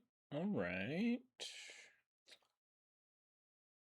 We're making moves. We're doing things. A little bit awkward here, sequencing wise. 1, 2, 3, 8, 9, 10. So they recast their Get Rug again. I want to oust plus Ravages in the same turn, then, I guess. We are in danger of, like, just dying at some point here. We also could, like, surprise kill them, huh? If we, like, had, like, Witch Enchanter plus... I don't know, Witch Enchanter plus Ravages, like, 8 million. But if we had, like, a creature in play that doesn't block, we, like, Ravages plus Equip hand or something and attack, but not if we take 9 here. But 9 isn't dead. I think we just have to just cast Witch Enchanter on Walk-in Closet and go from there. They hit me down to 2. We can still oust the Gitrog or do something about this illusion token, I don't know. And then Ravages.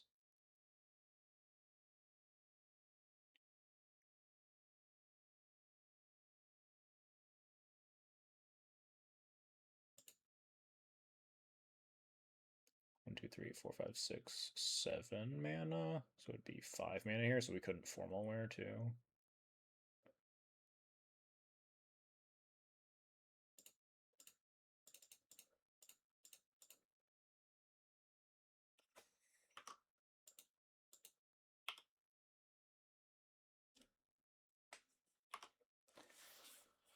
I guess we could also just chump block here, huh?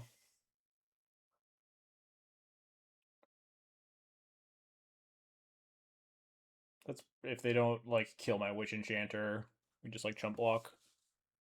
Ravages plus oust token, it wipes the board. Then they just rebuild with the Crucible of Worlds, right? I don't think I can rebuild faster than them with my hand, playing 1 land a turn with like 2 remaining land drops. I do always forget that if you cast Ravages, it does kill Gitrog, but the Crucible was pretty relevant there too. Wait, what'd they grab? Primeval Titan? That's pretty bad for me, huh?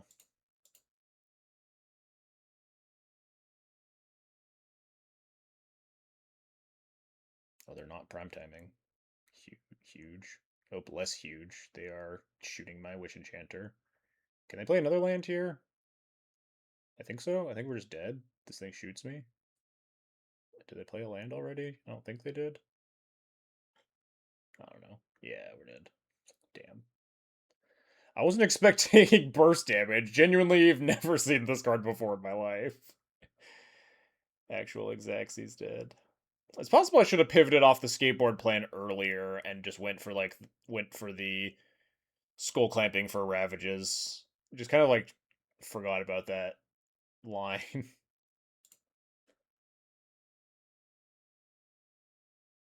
Maybe I was supposed to pivot plans before I did like the second skateboard line when it wasn't actually attacking for lethal.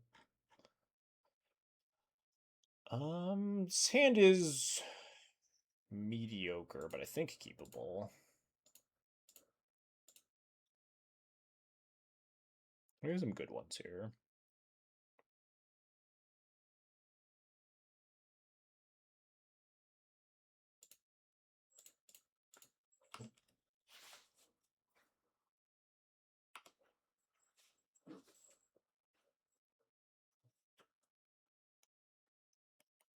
It's probably a cloud for I guess if we rip land it might just be a cloud for hand game. But if we don't, it might just be a cloud for clamp game. We have Jolted Awake to make Cloud for Clamp more enticing as well.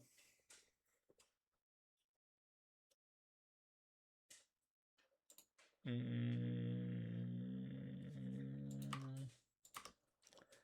I really, if I miss on my land drop, am I really going to clamp at my Cloud and draw 4 cards and then like do nothing, like play a Burned and Forge Tender? This seems awful. If I Cloud for Clamp here, I go to 6 cards in hand. Next turn, I go to 7 cards in hand. Play Clamp down to 6 cards. Equip Clamp. Draw up to 10 cards. Play land down to 9 cards. Play... Okay, we only discard 1 card. It's actually not terrible. Yeah, I think it is a Clamp.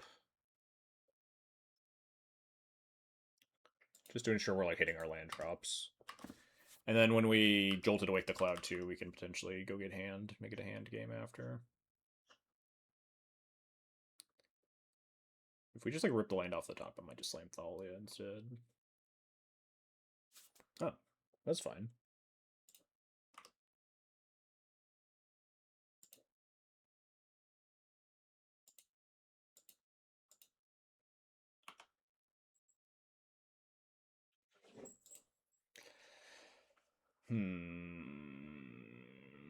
I mean, we could Jolted Away Cloud and then Clamp Cloud. Could just play Thali Herdigthar. It's good into like their making their Peatbog worse. It's not that great into the whole killing them thing. I think it's pretty good for disruption though. It prevents the Gitrog from like popping off at the same time that they play it too, like gaining accruing card advantage or like fetch lands. Do you say deluge or deluge? I know it is correct to say deluge, but I say deluge anyway because that's what I said when I first read the card, and I've decided to never learn from my mistakes. Big. Also, deluge just like sounds better than deluge. It's got a better mouth feel. Oh, is it just a regional difference? I thought it was like one was the objectively correct version, but if it's not, that's even better.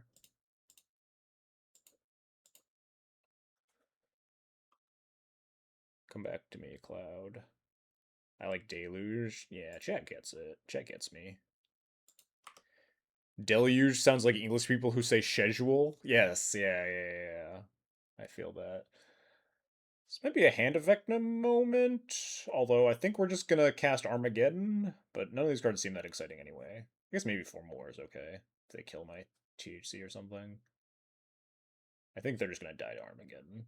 But if they, like, untap, basic land, Gitrog me, then we're gonna clamp this Cloud here and draw lands. So hopefully we can, like, we can Armageddon, then play 5th land on the nice the Gitrog, and then we're fine. Or just like I guess we let the Gitrog explode. I keep forgetting that we can do that. I've decided to never learn from my mistakes. Thanks, Jake Loud Story. Yeah, see, you guys get it. You guys just understand. I think we'll just get Formal Wear.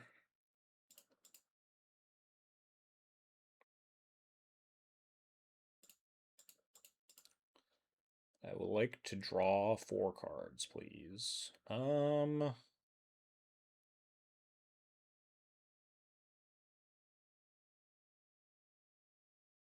you know, I'll go into the command zone.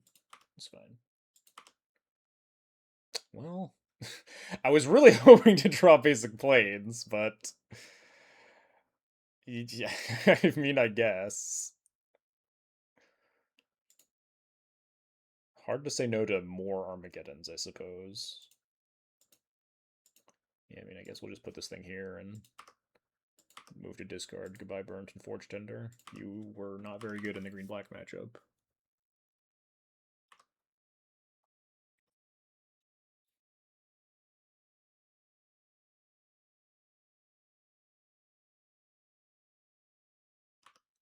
Cool. Opponent, I'm going to introduce you to my good friend Armageddon and his pal Ravages of War. Which one do we cast? Oh, exactly. Me and Mattman on the same brainwave. Which one do we cast? I think it's the Ravages. The Fallout Ravages is really gotta be the psychological warfare.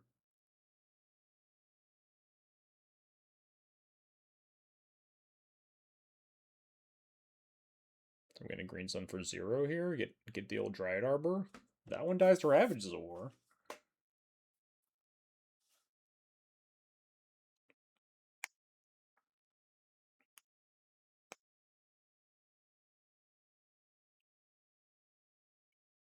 Oh, crop rotation.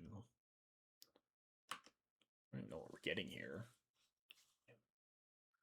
Maybe they get like Yavimaya or Borg so they can tap the Peat Bog.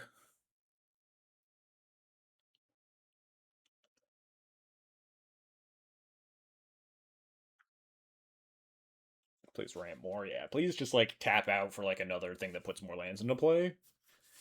That would be super chill. Golgari Raw Farm bounce completion to the depletion land. Oh wow. You fucking read them like a book.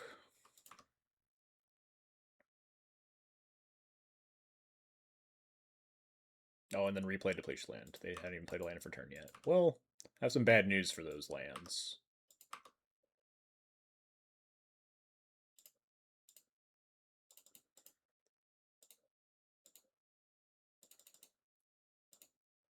Goodbye.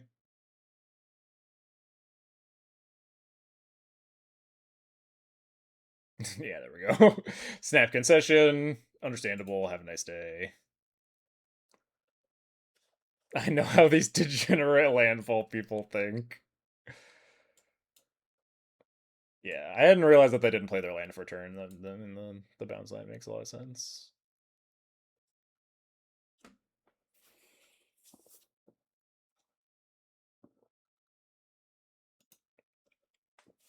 Yeah, I kind of totally forgot the whole like this is kind of an Azusa esque matchup in that you do have the ability to try to hand aggro them, but you shouldn't but because we also have the access to the get-ins, we don't need to just lean on the hand aggro plan. We can just go to like the skull clamp dig for the our Armageddons instead, which I think we could have won that game one had we decided to make that pivot earlier rather than trying to go all in on the hand.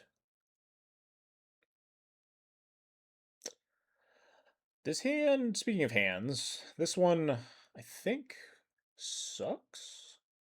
No one drop, no acceleration, unexpectedly absence. Like okay, not great. It is nice to have, unconditional removal spells. Spellbinder is just I think it's just kind of a little bit slow. Sash is kind of okay too against some of the Crucible stuff, but I think I'm happy getting at least once, looking for just a stronger start. All right, this hand's got some sauce. I think we're just gonna bottom up planes here.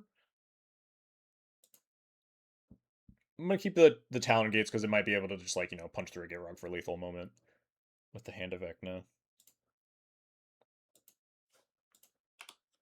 But yeah, Pride into Cloud for Clamp or Formal Wear into potentially Hand is pretty powerful.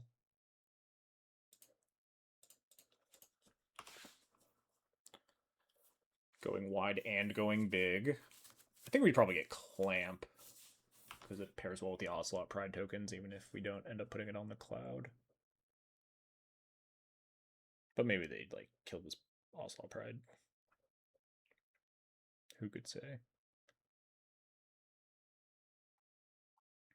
We need to go back to giving creatures downsides. Oh. Ocelot Pride dead. And they get back Verdant Catacombs.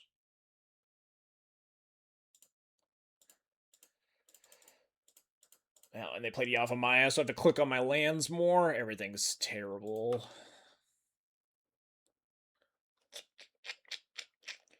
Gitrog does have a downside. That is true.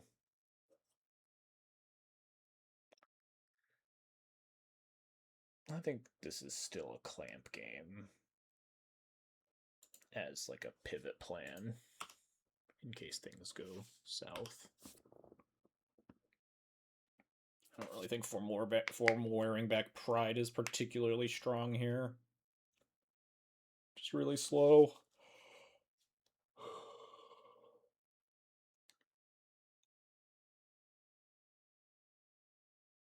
Yeah, so this means that they might go get like Mazavith for the hand, and then we pivot to the Skull Clamp plan or something.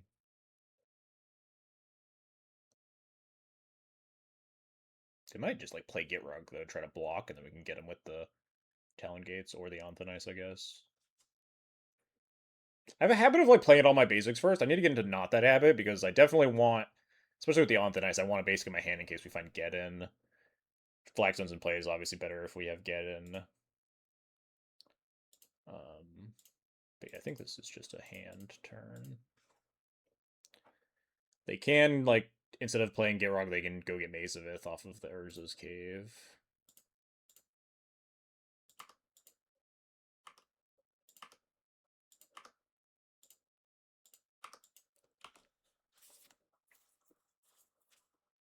You won a mold of 4 last week with Ritual Phyrexian Negator, and it felt amazing. Wow, that's some good old-fashioned magic right there. But yeah, this makes it coming untapped, right? Yeah, so they could tutor up Maze. Thematically, what is Anthonice doing? You're putting them on a plane that's surrounded by water with thin ice so they can't leave? I mean, you're just putting them on some sort of snow-covered land, I think.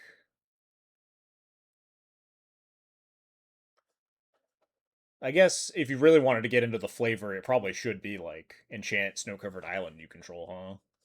But you can like the art just because the art depicts the guy stuck on a snow-covered island doesn't mean that you couldn't also be stuck. Well, I guess on thin ice does imply, like frozen over a lake sort of deal, right? Not like you're trapped in a snowy forest or a snowy swamp.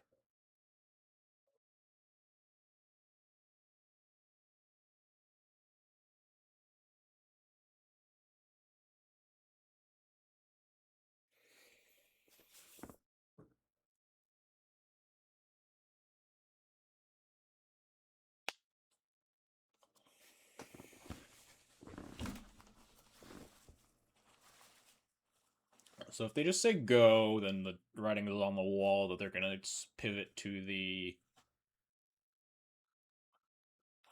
Maze of Ith plan, which unfortunately means that like because I would get the hand effect and buffs, I could only pop my cloud with clamp at end of turn.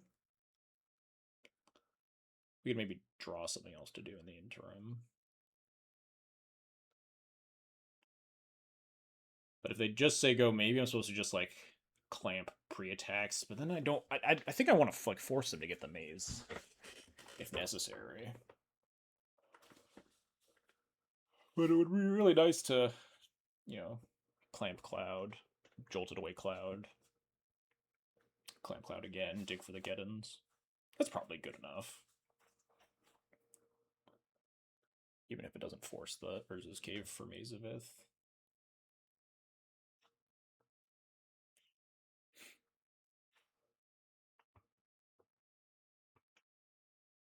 Actually, is there a world that we can like lethal them with Jolted Awake Cloud, get like Skateboard, tap down the maze after we attack? I think that would work over turns.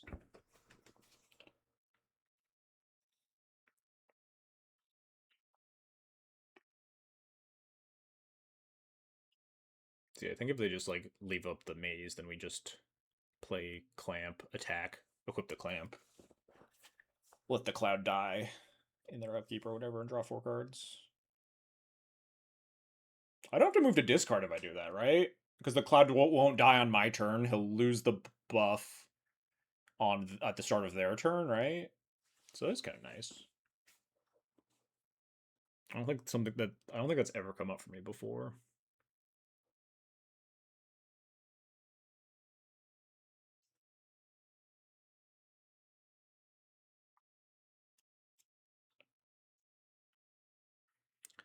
And the following turn, Cloud would be in the graveyard. We would play land, Jolted Awake, Skateboard, equip hand. And we even have the ability to play Talon Gates and or On Thin Ice to get rid of blockers. Alright, looks like that is in fact what's going to happen this turn.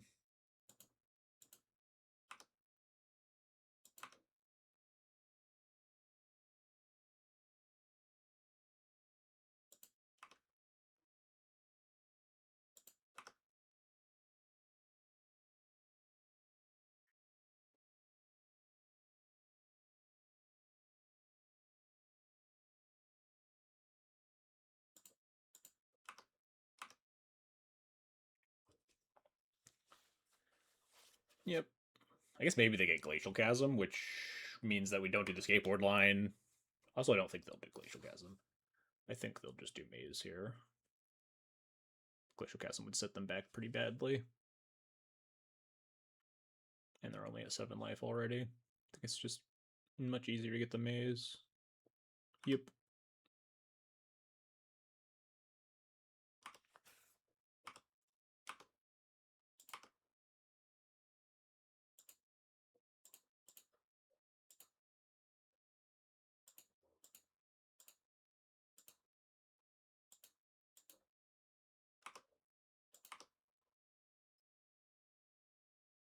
Wait, does he die on my cleanup? Do I have to move to discard now? I guess it is cleanup when I don't know the rules. Cleanup where this like where the buff ends until end of turn is I guess during the I guess that makes sense. It's during the cleanup step, huh? Not that it matters. We're discarding like 1 card.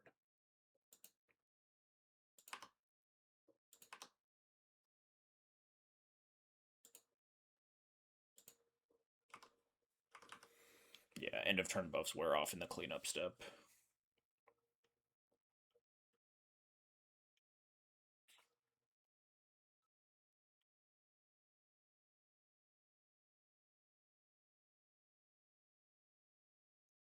I don't know the rules of the Exchange Laboratory Part 2.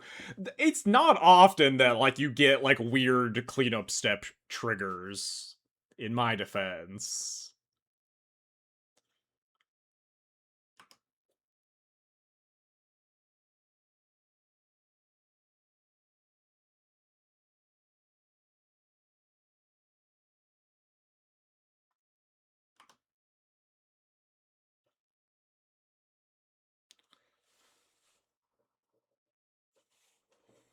Alright, just, like, play a 2-mana something. 2-mana creature of some kind. Hell, play a 3-mana creature. Tap the Mazevith. Fucking shoot your shot. Do your thing.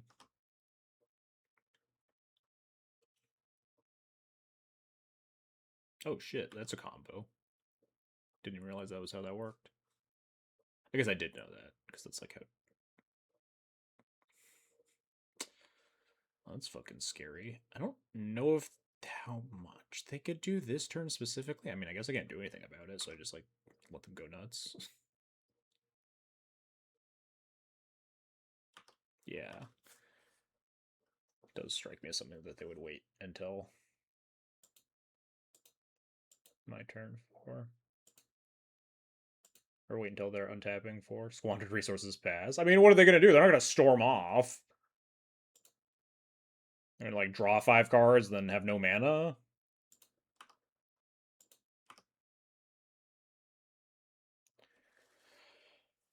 Alright, what's the best way to sequence this?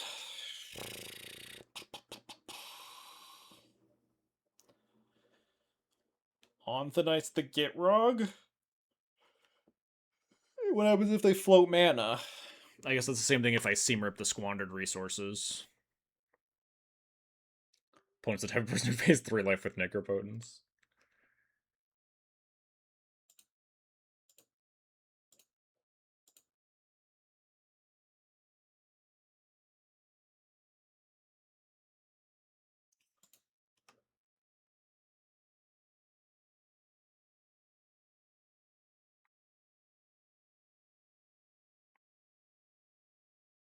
And then I think I seam rip the squandered resources now. And then I still have 3 mana left over. 1 plus, yeah, plus 2 for the skateboard.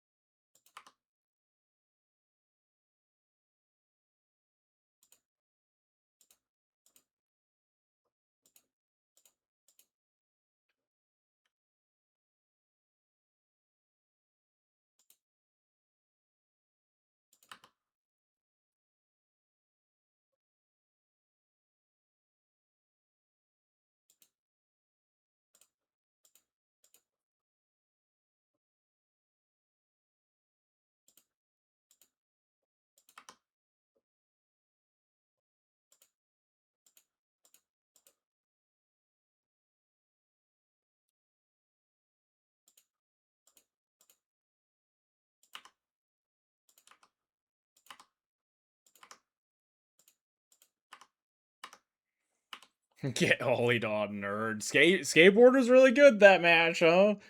Skateboard really good against Mazevith.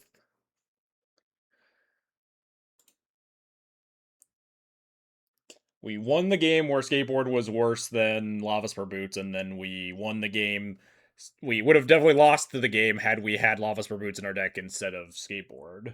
So I guess not necessarily definitely lost. We could have, like, pivoted to Cloud Clamping for Get It and stuff instead. But yeah, I do think Skateboard has felt better than Lavaspur Boots on average. A lot more use cases than I initially anticipated for that card. Even, like, just with, like, Cloud Tutoring it.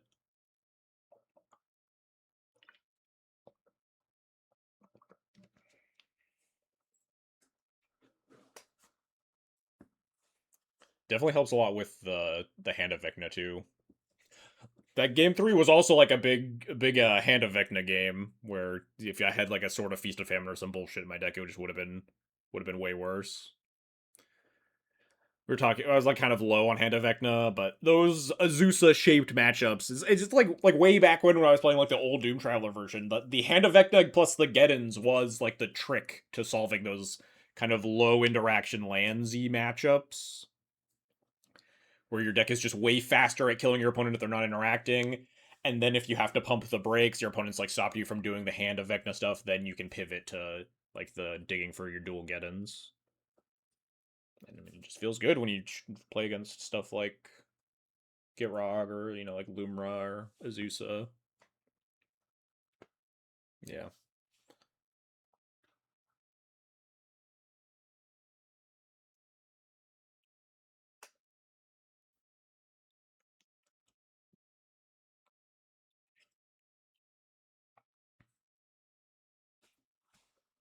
Plus, you can't kickflip on the haters when you have Lavaspur boots in your deck.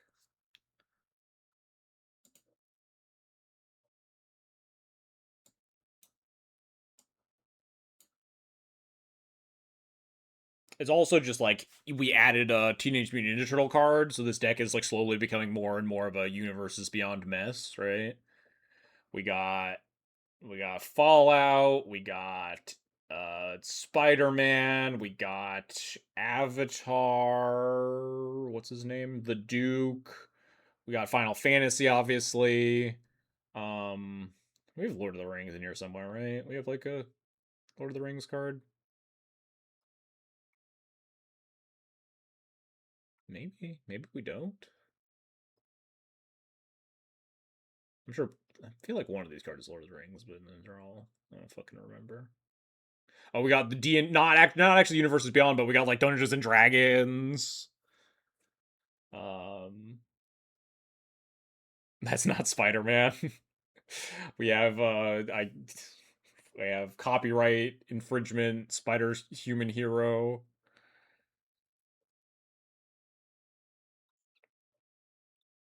Do we really not have any Lord of the Rings cards in this deck?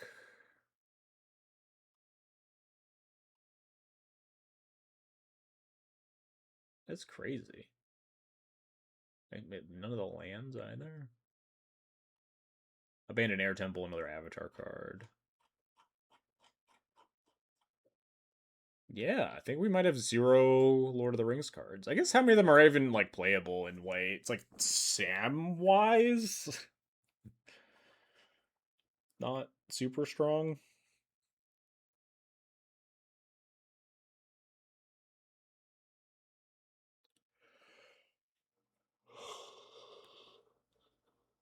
Ugh.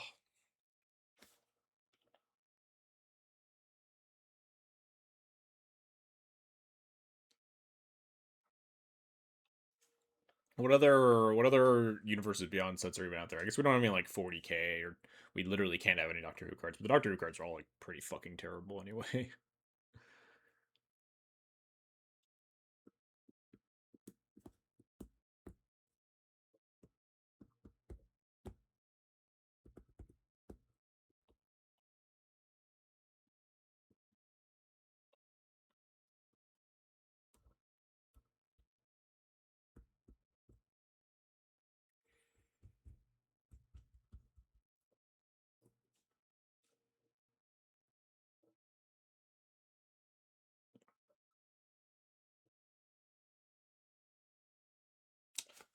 There are too many like random like niche one-off universes like the like Secret Layer universes beyond illusions. Like we're not gonna be playing any the Stranger Things or fucking SpongeBob cards or whatever. Sonic the Hedgehog. We will. God is my witness. When they redo the Monster Hunter Secret Layer, they're gonna cook, and we're gonna get a fucking sicko card that I'm gonna be able to play. I just want a Monster Hunter card.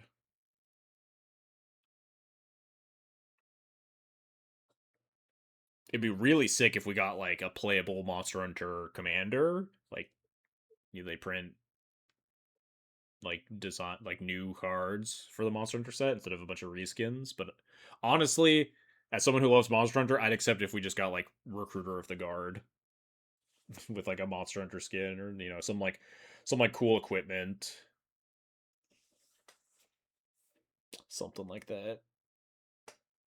But it would be fucking cool as hell if I could just like play a competitive dual commander deck that was just like Nergigante or like Brachydios or like Arkveld or something was the commander. That'd be fucking dope.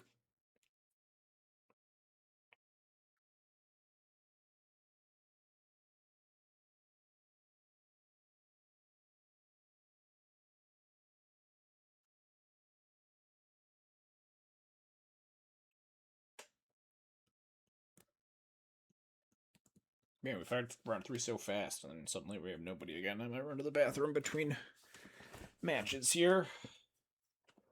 Of course, as soon as I walk away, we'll also get paired, so I guess that will also accelerate this process. I will be right back. Ugh.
All right.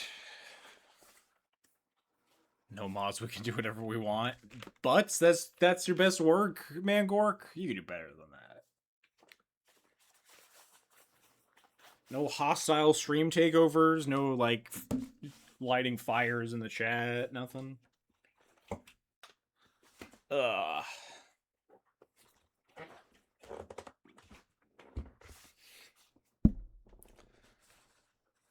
So I guess while we're sitting here not doing anything, waiting for this match, I'll bring up. I've actually started writing a like starter guide to Duel Commander. I'd be interested to see if anyone in chat had any like was had any suggestions on what they would like to see in such a guide. I'm really just trying to like break down how the format works and then like talk about some of the like main archetypes and highlight some of the popular decks and like where people can start in terms of like budget or like where your interests lie in terms of like what you like doing in the format and like stuff like that. Where to find paper events if you're not in Europe and firing 900-person relic fests. I was gonna try to highlight some of like the dual commander scenes across the states. I need to ask around for those though, because I don't actually know of many. Besides, I know there's one in Ohio, I want to say, and then there's one in Colorado. Those are like reasonably sized dual commander hubs.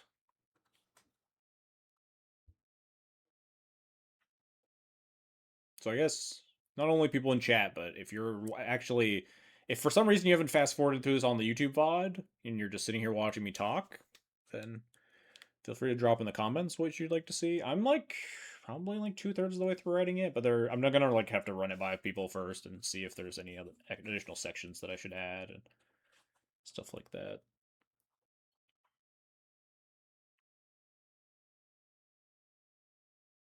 hoping to encourage more people joining the format and get some like nice clean information out there that just kind of like is a nice article that people can share with others and say, hey, you want to like learn more about the format, just so you can, peruse this article, highlight some of the decks you might be interested in, stuff like that.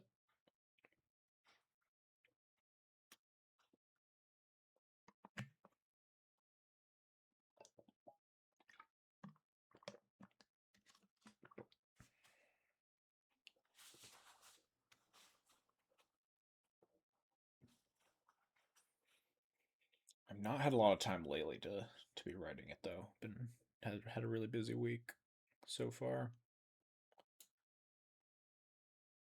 Just have it open on the other screen here. How far am I along? Oh wait, no, I don't have it open on the other screen. That's my flex slot deck list. JK. I just finished writing about mid-range decks. How would you guys classify Cloud? I classified it like it's obviously hard, especially in Duel Commander. I find it like really hard to like assign decks clear-cut archetypes. But people call Cloud an aggro deck, and I really don't feel like it's an aggro deck. I feel like it's closer to like a mid-range deck.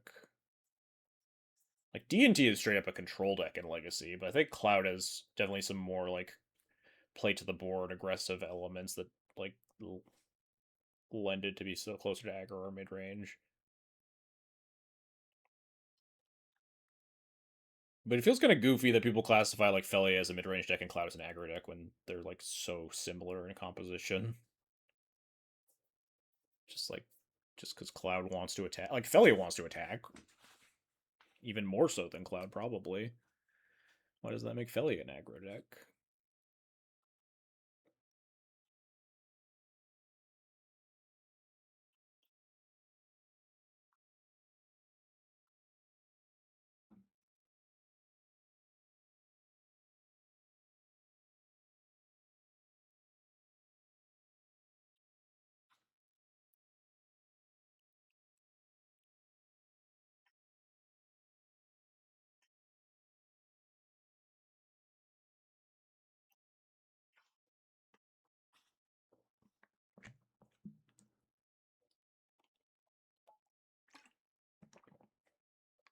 Man, where do all our opponents go? Come on, it's only 8 o'clock.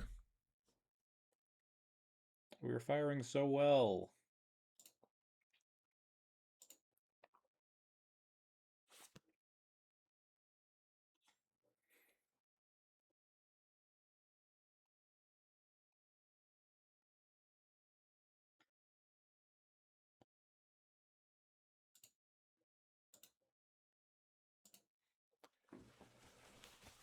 Well, I guess we'll just sit back, relax. Oop, whoops! I think I kicked. I don't know if did you guys hear that? Hang on, let me see if I can reproduce it. Oh yeah, you guys could definitely hear that. My bad. Kicked a cord on my speaker. Made a weird hum.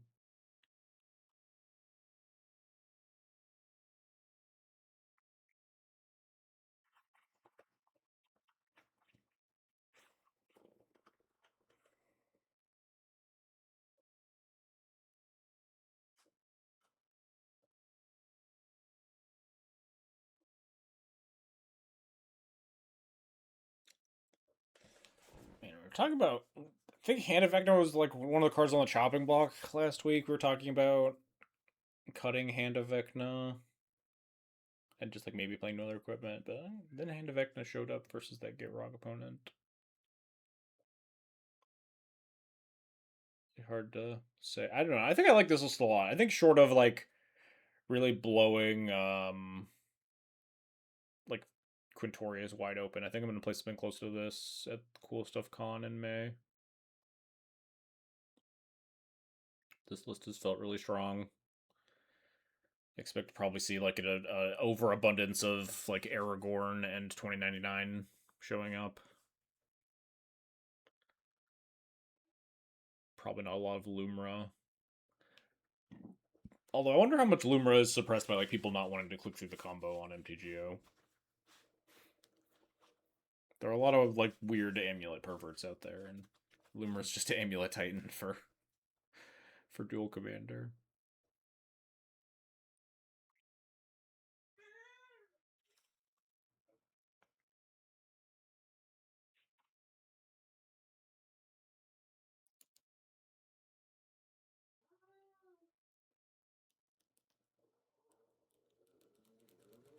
Kitty, you good out there? Can't tell if she's being picked up on the mic. I hear my cat grumbling outside, and no one's showing up. So I'm gonna check her real quick.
Alright. Yeah, it's fine. As soon as I leave, she gets mad. My wife is out of town for another week or so. A week and change, so I have to juggle all these pets by myself a little longer.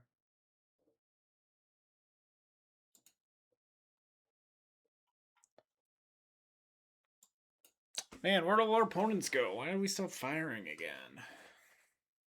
I'll just sit back and chill for a little bit. Try to get our last two matches. Hopefully we'll see someone turn up. Feel pretty good. We're like 2-1 on the day, right? We beat the weird Zhao deck. We beat Get Rog. We lost to Felia. Felia, we just had a rough go of it. Being on a draw 3 games in a row. Only managing to win one of them.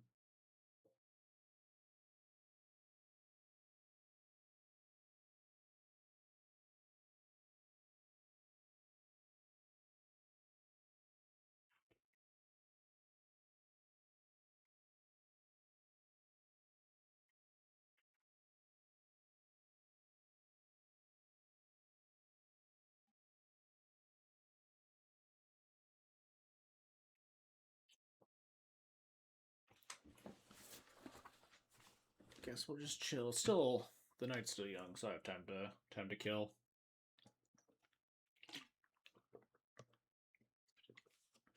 If people are gonna turn up. Really wanted to try to get a whole league in.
Christ, everyone, I don't want to be stuck here for like 40 minutes like we were last week.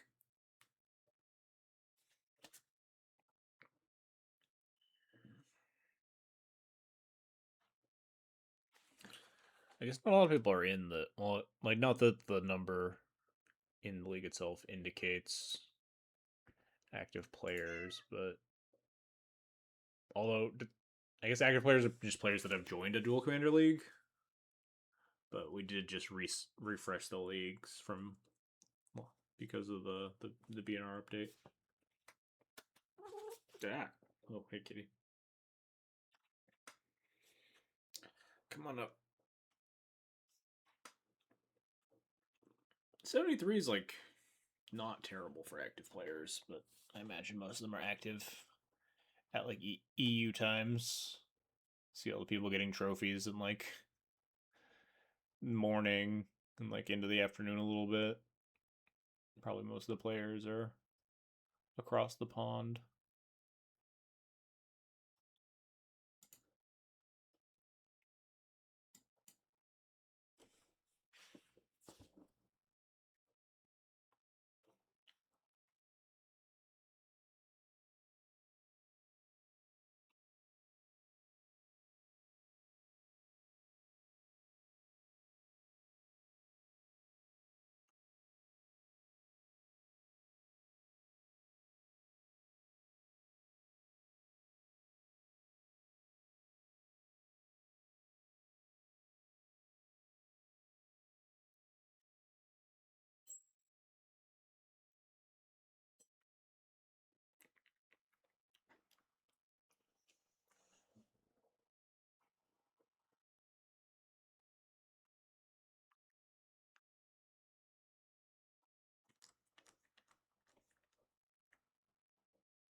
Damn.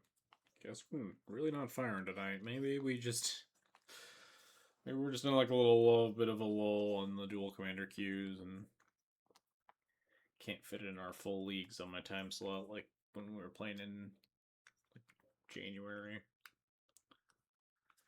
little bit inconvenient if that's the case. Would have loved to actually play 5 matches of Magic, huh?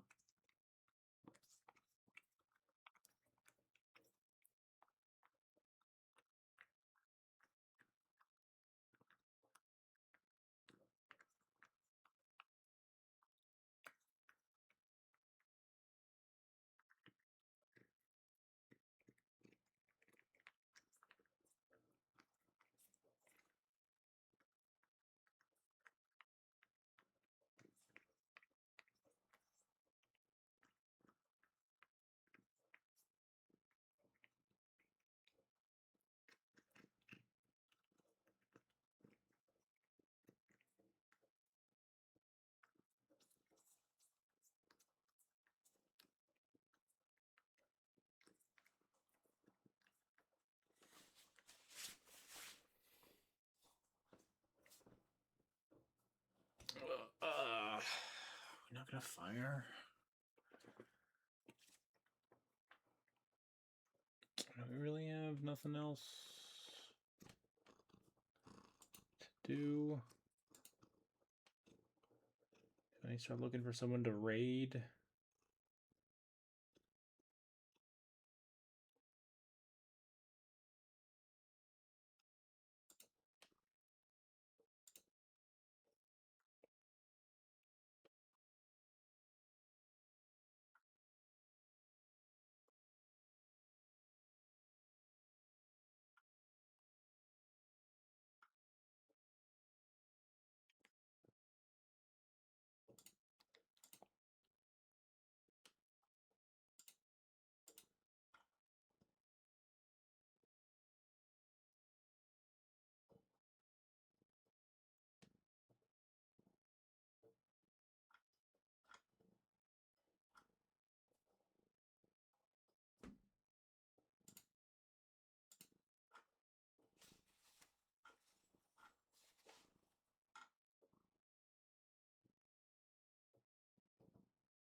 Oh, JK. I was literally like pulling someone up to go raid, but it seems like we're saved. For one more round at least. On the draw again. No removal for a turn 2 Magda's not great. Alright, hang on, let me actually like scoot back up in my chair.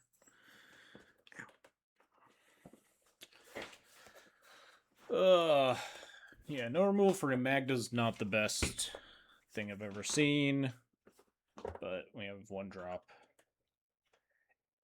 Like relevant one drop into decent twos. Maybe this hand's a little crazy to keep. It's really bad if they have like Activator into turn 2 Magda specifically.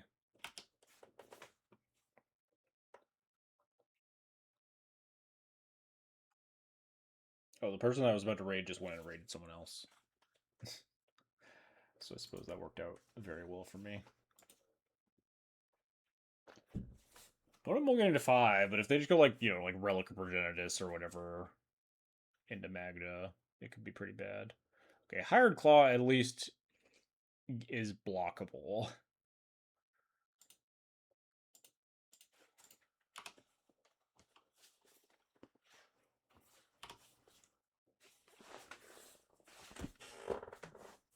As far as activators go, that's at least one that's easier to deal with.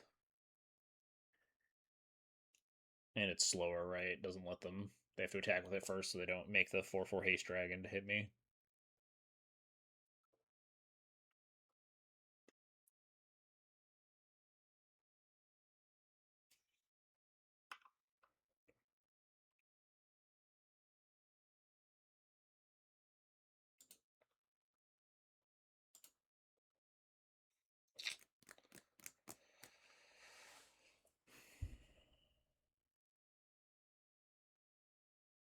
Kind of want to hold up a Demi here, honestly. Cloud's not going to be doing a lot here, and if they have like 1-drop removal spell into attack, then I can't block this without a 3-power creature.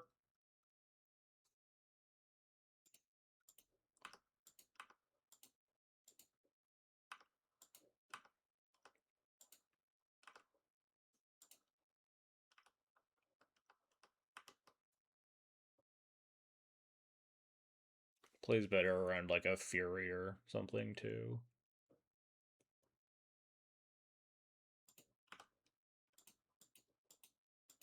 If they attack with both, I wonder if I just block Magda though.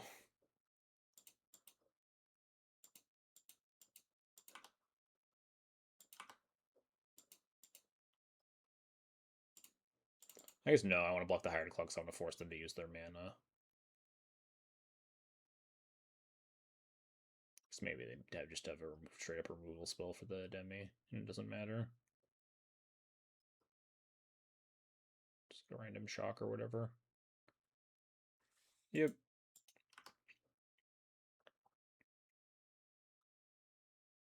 Oh, nice. They just let me have a card. Hell yeah. Cigardazade's big. Really helps with like the GTA plan or something. Or the skateboard plan.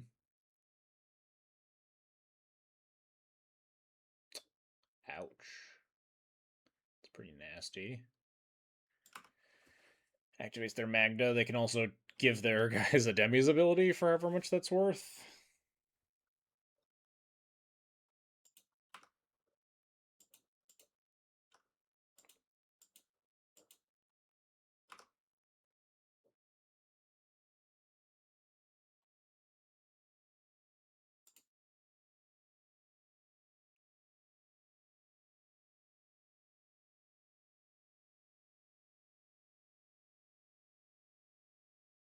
Could spend my turn Flicker Wisping their treasure token, but they're just going to get 2 more treasure tokens on my turn. Soul Cauldron means that it's bad to go get Formal Wear. They only have 1 removal spell currently. Maybe it's Cloud for Fire and Ice and play Aid. That's probably the play. Gets through like the Ademi protecting their stuff too. Although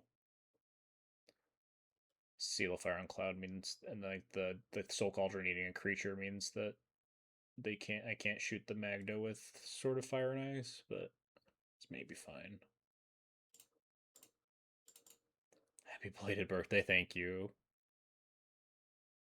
Are you gonna just keep saying that? Because everyone forgot about my birthday that one time? Just every day. You could say happy belated birthday on literally any day except someone's birthday, and you would be right, right?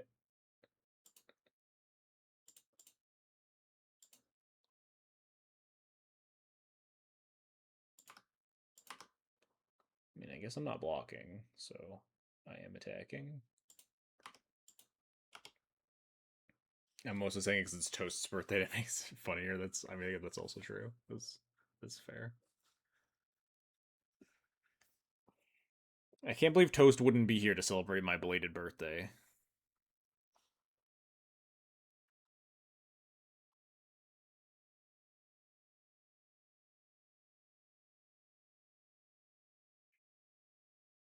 Put the counter on Magda. No, Hired Claw, sure. I guess the Hired Claw being able to protect the Magda makes some sense. I thought maybe they'd want it on Magda. Although they can always get a second creature to protect the Magda from a shock with the Seal of Fire on. Well, if they shoot Cloud, then they can't, though. Yeah, I don't know. Bad friend SMH, exactly. They might just like leave the Seal Fire up to prevent me from utilizing the Sword of Fire and Ice. Makes some sense.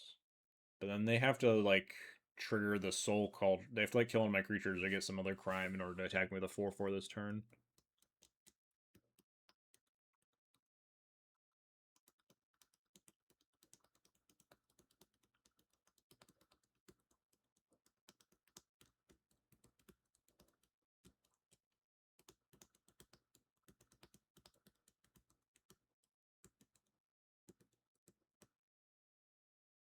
I mean, I think they're really kind of incentivized to push aggro here and just like Seal of Fire Cloud, make a 4/4, send for like, and then like pump Hired Claw, hit me for like 9.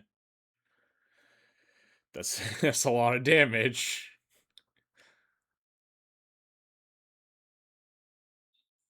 I don't really know what my plan would be to beat that, honestly. Rip land probably would be part of my plan.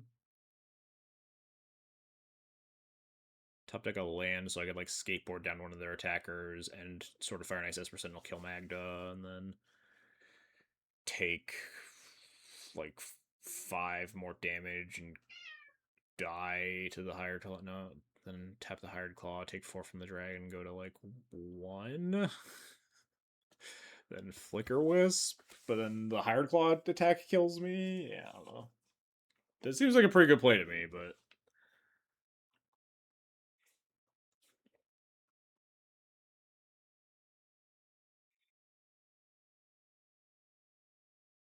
just attacking probably isn't terrible either. So if I block this Magda, then they Seal of Fire the Esper Sentinel, and then Soul Cauldron the Esper Sentinel, and then put the counter on the Magda, and then I get my board wrathed. So I just have to let this happen.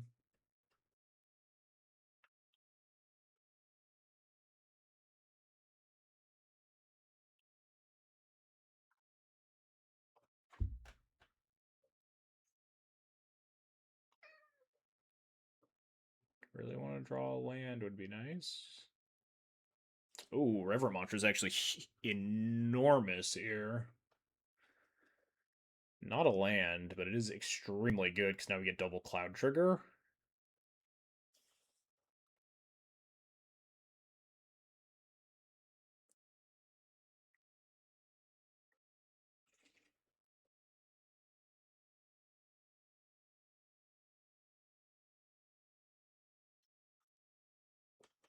We do have to be a little worried about dying.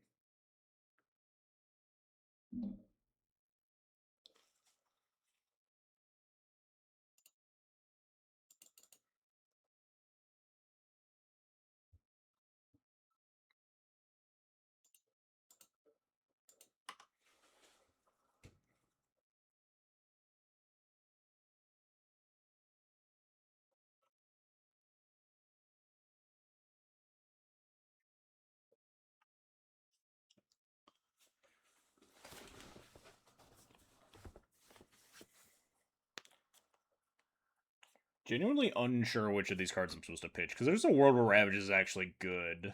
Wait, what? They're just letting it happen?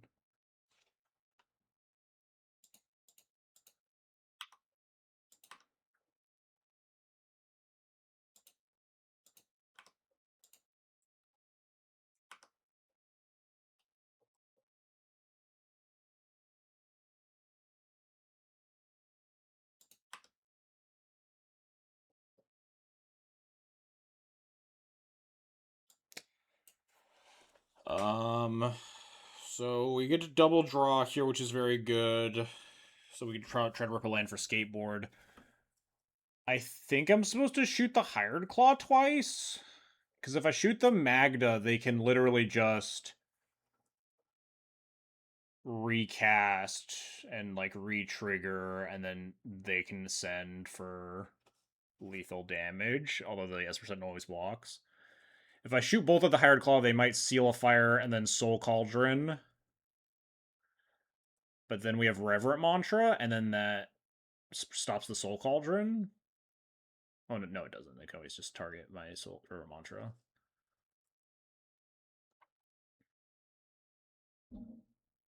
I guess they could seal a fire my face and then activate the Hired Claw to make it a 4/5. If they're just going for that avenue, in which case I do want to shoot the Magda.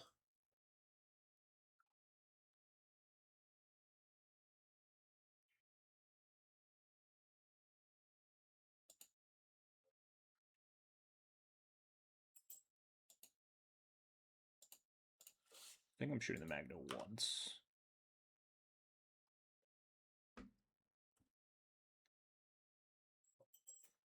They are going for my face.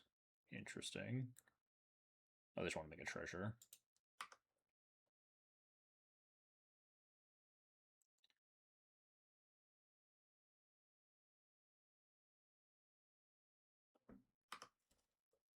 I think we really want to rip land here.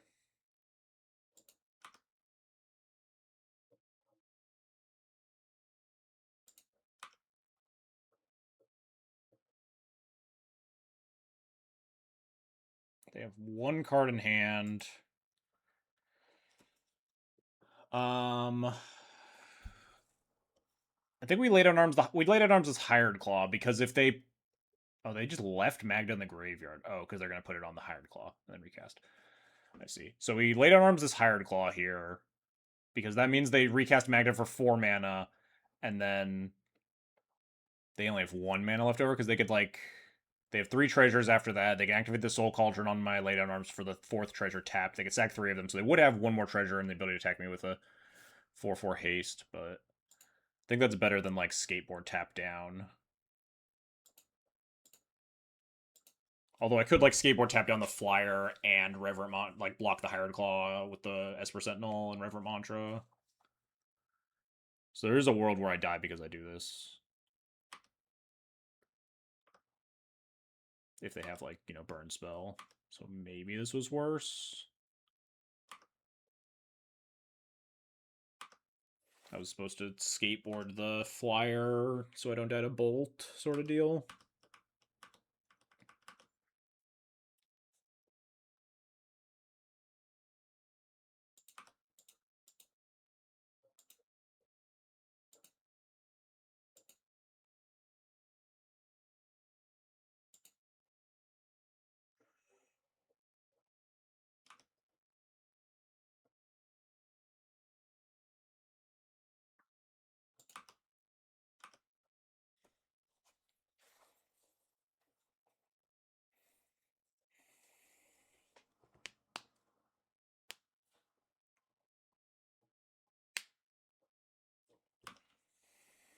And crack the bauble.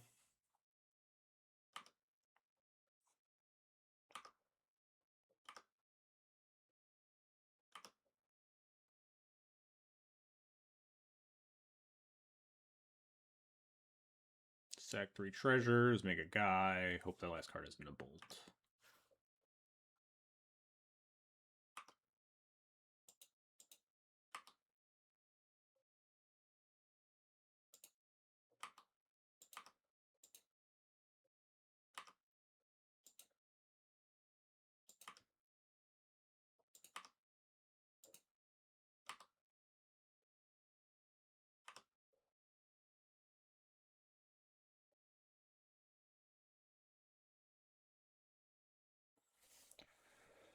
Okay, I don't really think there's any point in getting.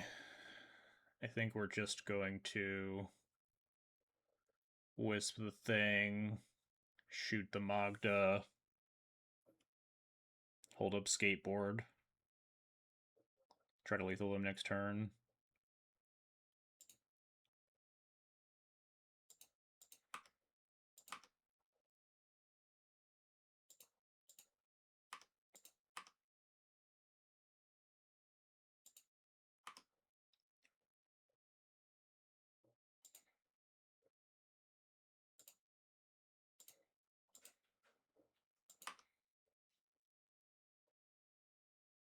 Deactivate the Agatha Soul Cauldron.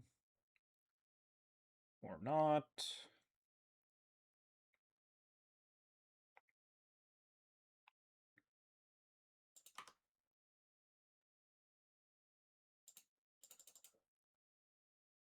I guess Geddon plays around, like, Fiery Confluence.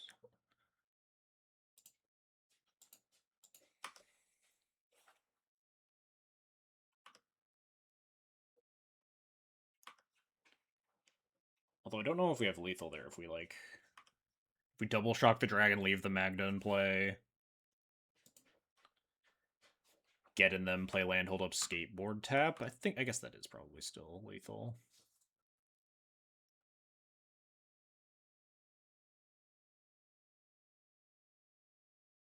Yeah, Shrapnel Blast. They could have made a second treasure though, so we were dead.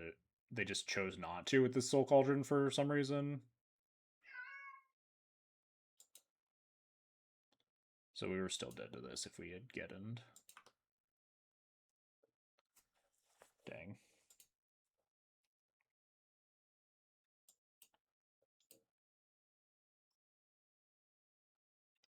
Yeah, I think I fucked up. I think I was supposed to just like really aggressively use the.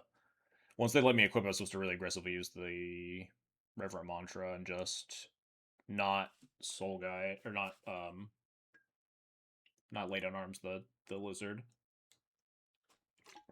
and just block the lizard instead. Take one.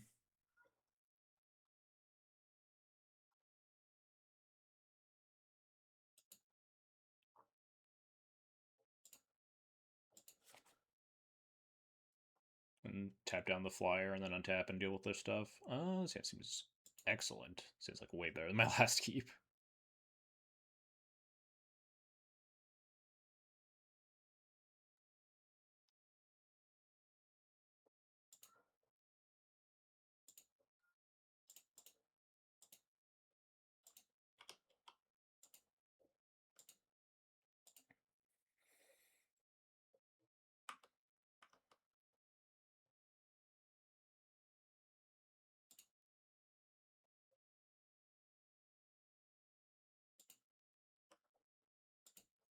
I think I just want to seam rip that. Just kind of start popping out with Ocelot Pride and prevent Magda stuff.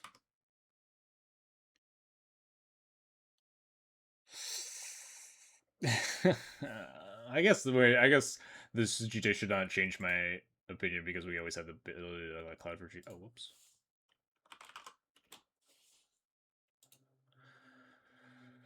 We could like have clouded for GTA here and then Crystal Veined it out the following turn. But we have no protection for it. It's bad into like Pyro or Fury.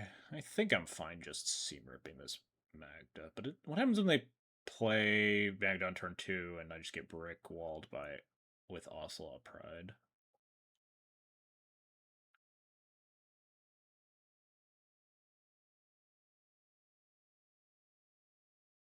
They also currently can't actually trigger the Magda.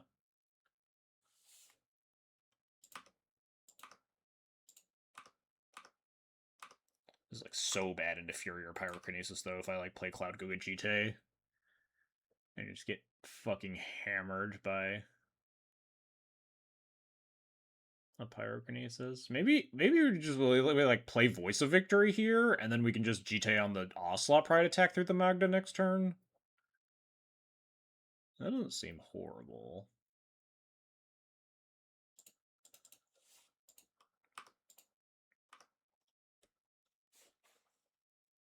This at least gives me a body in play post Fury / Pyrokinesis.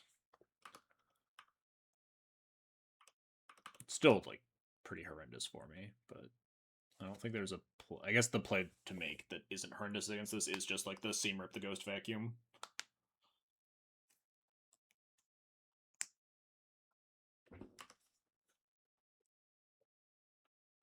No. No. Why did I not just Seam Rip this Ghost Vacuum? Why did I not play around the card that I was talking about, though they could easily have, that fucked me up? God damn it.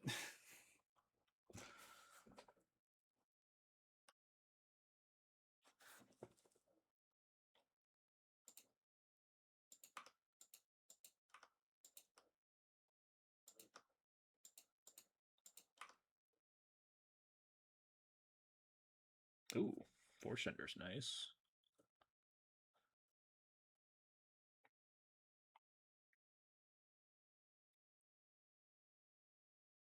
Four cards left in hand. I mean, we could just GTA up my cat. Then what happens when they block the cat? Make another treasure token. I kill the Magda. They untap, use the treasure tokens to replay the Magda, and then keep accruing value with Ghost Vacuum.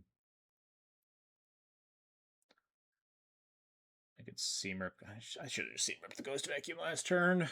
Just everything's bad for me if they have Pyrokinesis or Fury. So I should have done that. Prevent like 2 treasures from being developed.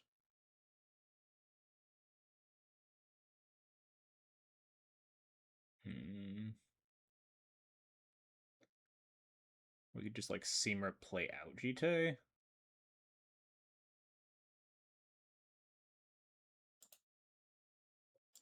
Could also Seam Rip the Magda. Maybe that's better than Seam Ripping the Ghost Vacuum at this point.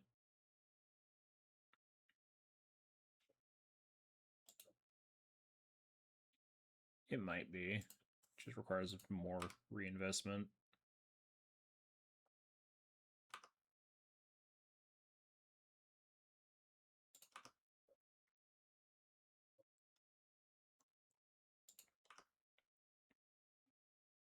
Maybe I'm supposed to play Forge Tender here and try really hard to rip a land, and if we don't, we can at least Jite up the Forge Tender.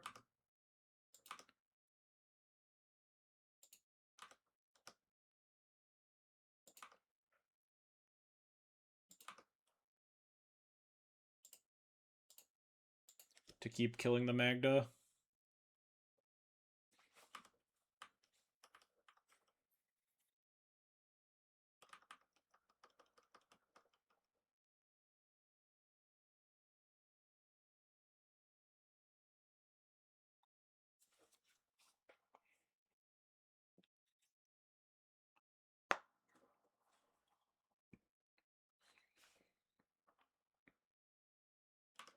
Lalia. I guess they don't have another land drop. So it's a lot more of an investment to play the Magda here, and they're trying to just hit the land with the Lalia instead. They hit a shock, which is not very good for them if they don't have a land, which they might still have a land, notably. They might just like land shock the cat, or they don't. That is in fact really good for me. Now what? I can't kill this Lalia.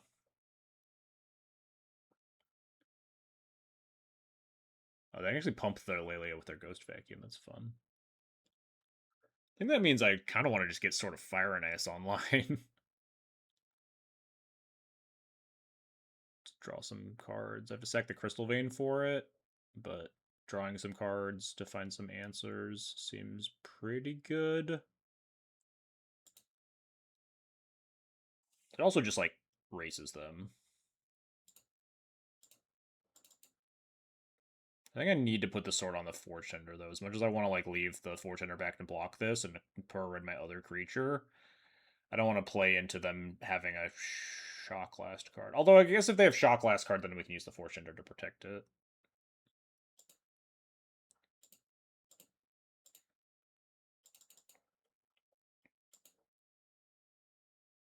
This is just way better for me if we get into a damage race, which Magda tends to do.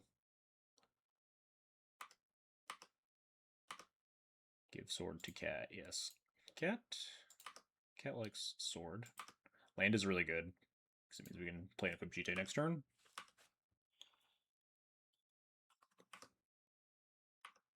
I'm surprised they ate my voice instead of pumping. I guess the pumping early land doesn't matter that much when I have Forge Tender sitting in play.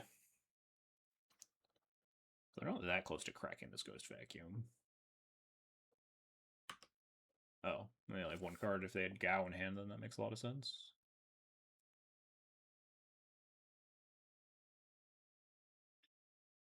What are you casting for 2 mana here?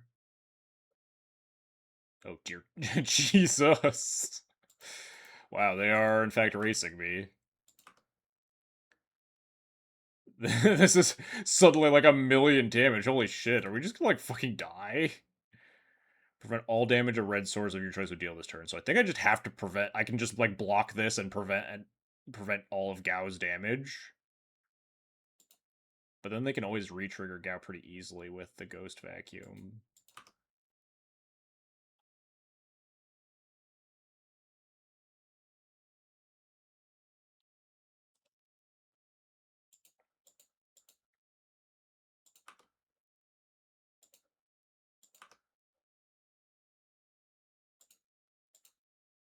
Bone.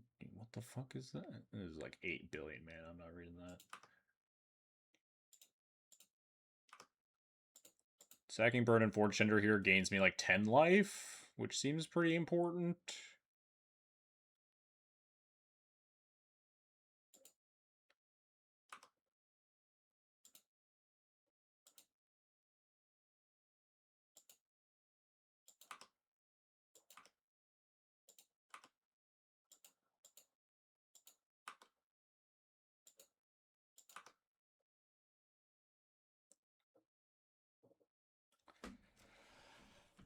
So we play equip GT this turn, take 1,000,000,000 damage, die. We could play Cloud, but we can't form more back to Burrington for 1 turn. Are we literally dead? Presuming that they can put any card into their graveyard. We take like 6 plus 6 plus 6, which is like 18 or something, but we can also gain some life with the GT. So I think we're not. I guess it's plus, like, this is 7 actually, because the Ghost Vacuum. Like 7 plus 6 is like 19 or something, which is a crazy amount of damage. Jesus Christ. I think it's play equip GT this turn, though. If we can live 1 turn at a virtual, like, 25, then Cloud for 4 more for Burn. Oh, no, we can't Burn. We can't 4 more for Burrington because the Ghost Vacuum. Well, they could attack with Bugbear, maybe. Are we dead to that if they, like, play land? Notably, I think they would have to top deck land, because I think they're out. They were playing last turn, but that would be 3, 4. But if they animate Bugbear, unless they have like fetch land, and then they can't Ghost Vacuum to pump their Lelia or trigger their Gao. So if they just animate Bugbear, then we're like pretty fine. I think I'm just expect them to like, cast some sort of shock at my face or something. Cast some sort of miscellaneous spell. We could like draw a card. We could draw 4 cards, tapping out fully.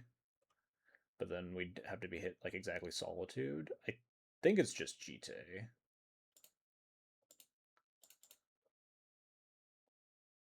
God, if I had just like not fucking played into the Pyrokinesis on turn 2 for no reason. Like an idiot. After I specifically talked about Pyrokinesis.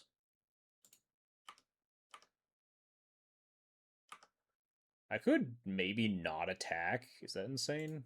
I think that's insane.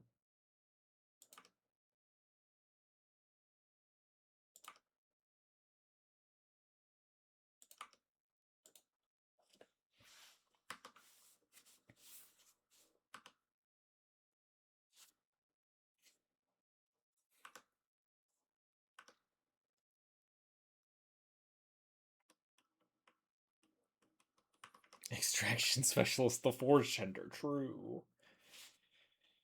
If they can't force me to use my GD counters, we do kill them notably, but just like almost anything forces, yeah, this Inti I think forces me to use my GD counters to kill the Inti.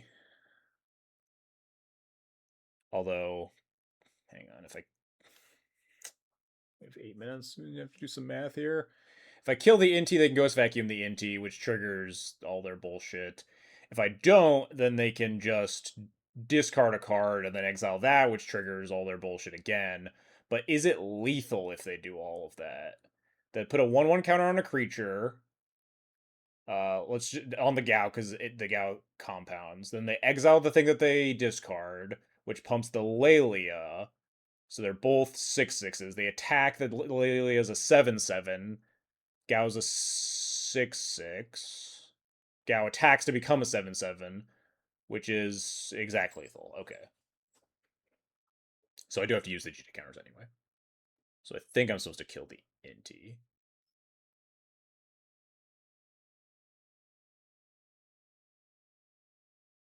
Although I really don't know what my plan is after that.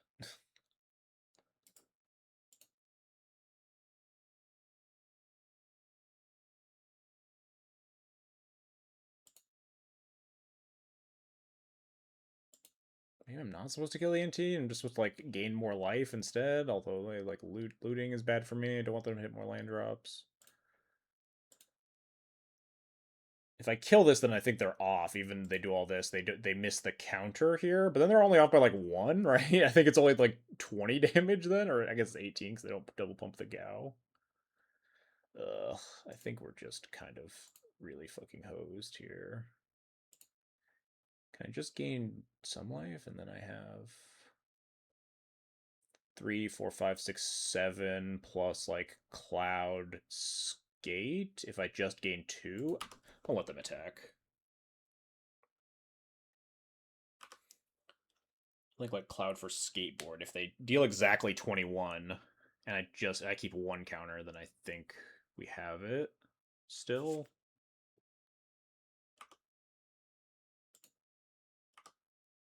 Obviously, they can hit a lot of things.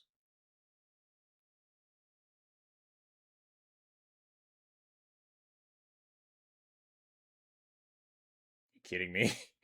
Really? We hit fucking Fanged Flames? Are you serious?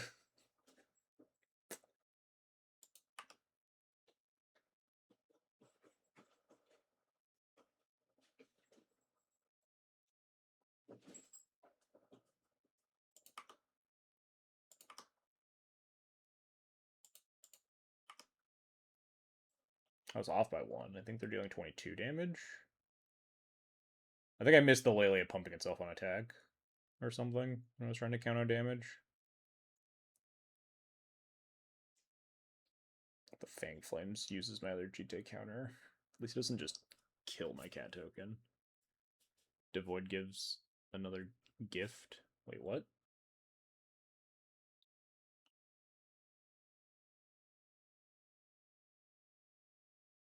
Gives them their what?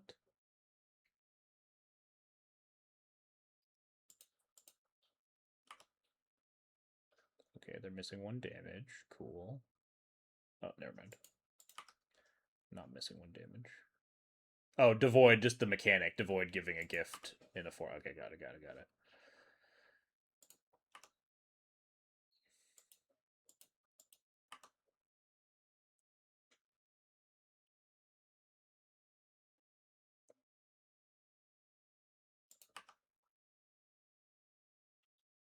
Notably, they did have a fetch land, so I think that was just lethal. Although they might have drawn the fetch land. No, wait.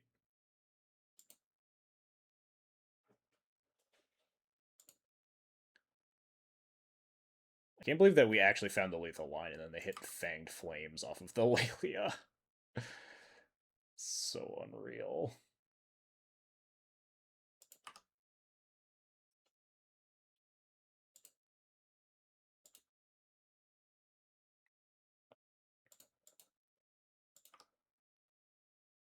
Is there anything else we have in our deck that can pump?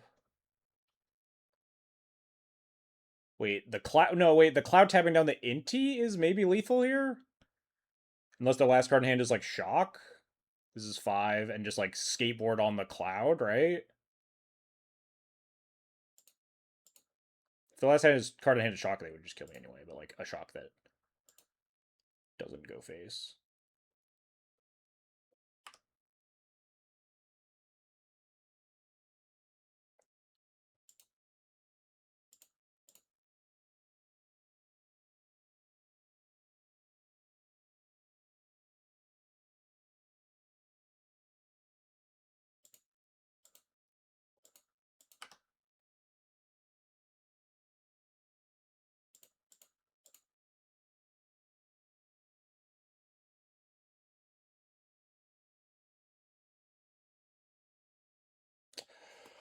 Oh, oh god, that game. Skateboard wit strikes again. Also, we're running low on a clock, but we're probably fine. But Jesus Christ.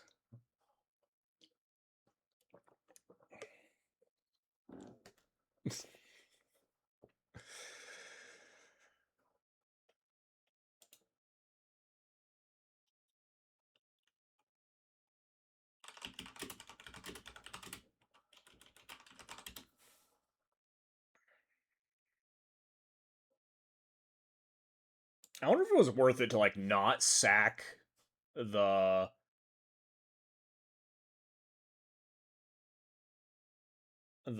forge tender, just because like the Gao is going to snowball, it's going to always deal more damage, and my forge tender is like going to be in play most likely. Like it could have backfired a lot, I guess, because they could have had something like the fanged flames or whatever the fuck it was,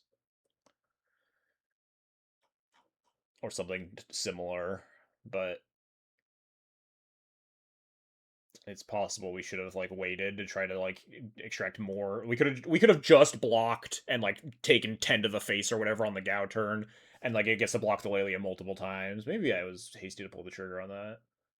Thoughts on Shining Shoal?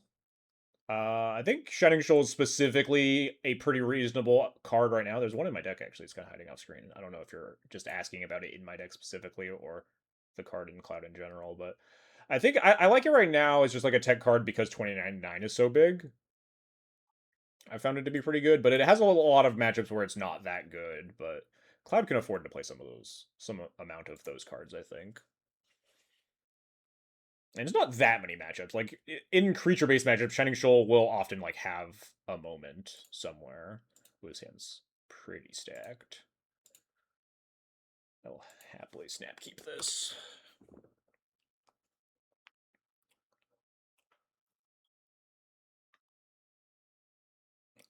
I think I'll lead Mom, unless they play like a lizard or some other creature activator for Magda. I guess if they could just like land go, then maybe I'm not also supposed to just play Burrington because my mom's just gonna die to a shock. But I guess I don't care if that happens. Although if I just play Burrington and then they play turn 2 Magda, it's more mana efficient for me to then go like play Magda plus play Mom. Let's lead Burrington.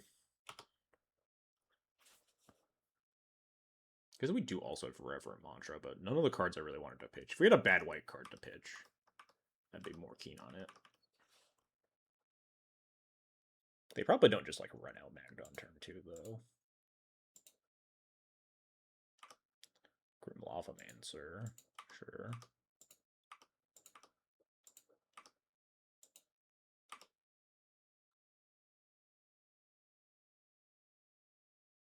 That's a pretty bad white card, although it could be a really good white card.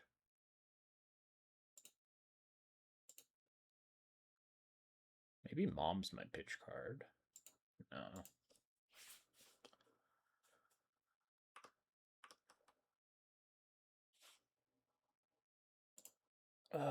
Yeah, I guess we're sending it, huh?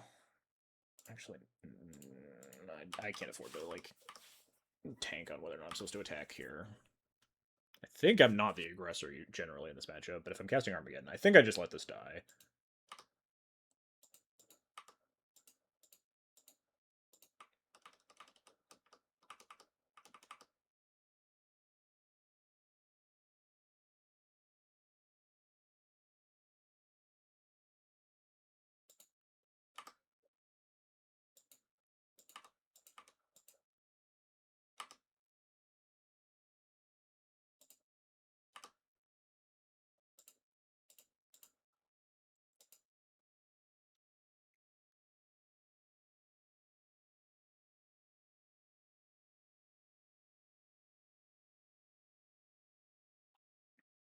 Blast face for a treasure, sure. It's kind of annoying that they have a Grim Lavamancer, but not the end of the world. What am I clouding for?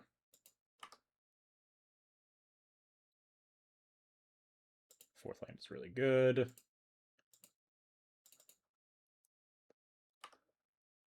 Kind of want to just cloud for like board presence stuff. Maybe it's just GTA though. I'll play out Skull Clamp for mana efficiency. I should attack there. I'm gonna let Cloud die to the Grim Lavamancer. Maybe that's stupid. We have Forge Center and Revermont to back it up, and we can just crush them with GTA triggers. Maybe I'm just like not supposed to zero in on this Armageddon.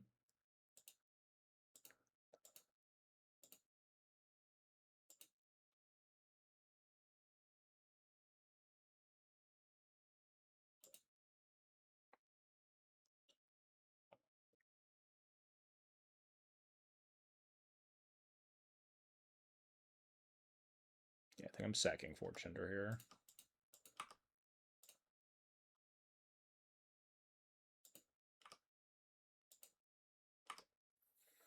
I guess I could also just draw 4 cards, huh? Yeah, I changed my mind. I'll play Voice of Victory here.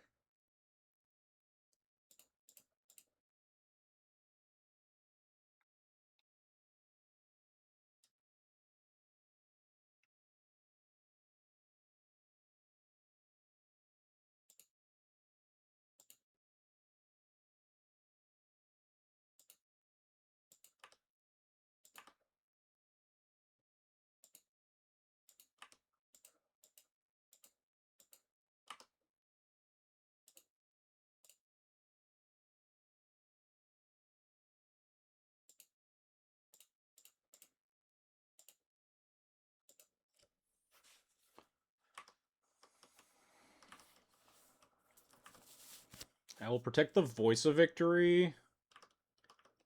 Although I really don't want to pitch any of my cards. They're all really good.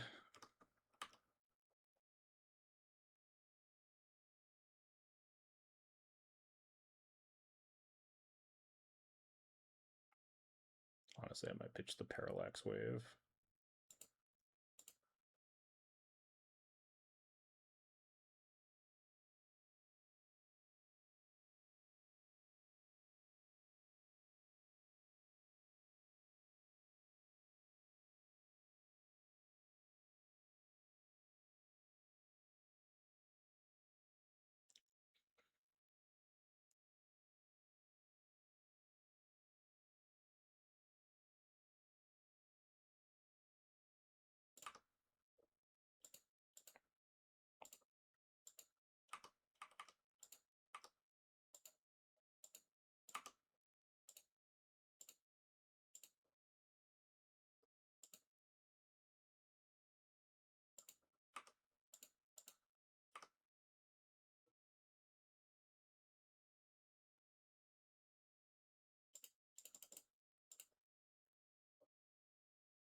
Maybe this was stupid.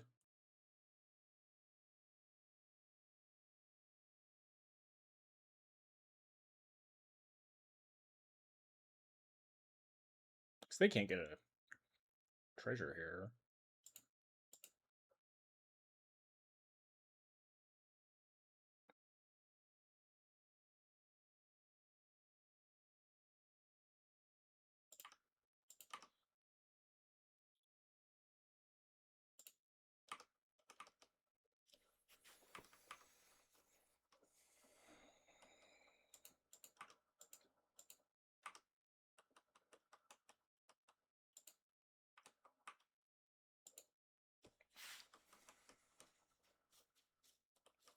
We should be fine on time.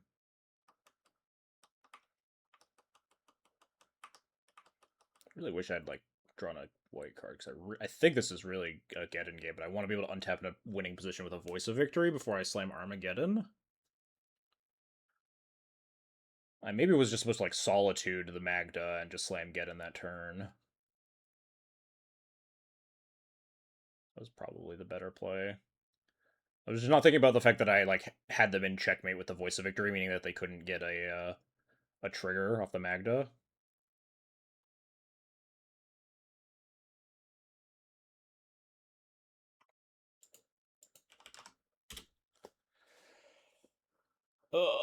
Whew.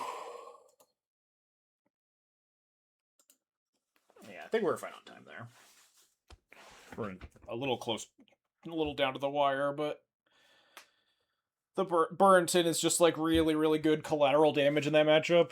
Burrington and to a lesser extent the 2-drop Sanctifier Invec cards that are in the deck primarily for the 2099 matchup, but are just also really good there.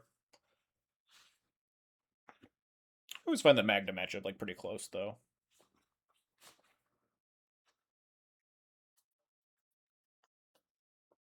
For a while, I was like getting my ass kicked by it, but that's like there's a lot of like a steep learning curve with a lot of these decks in Duel Commander, where when you don't really understand the terms of engagement for a deck, sometimes you'll just like stumble a lot and like lose a bunch. I was doing that against 2099. I did it a lot against Azusa. I did it a lot against Magda.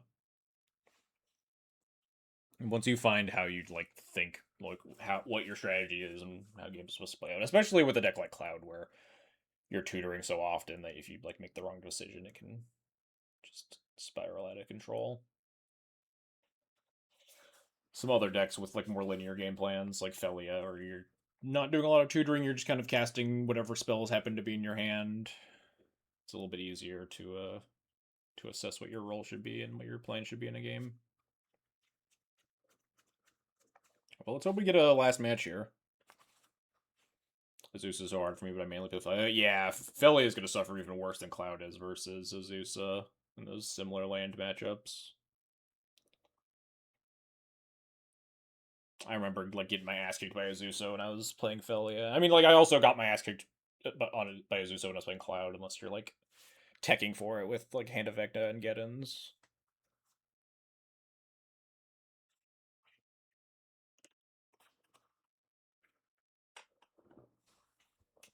Hell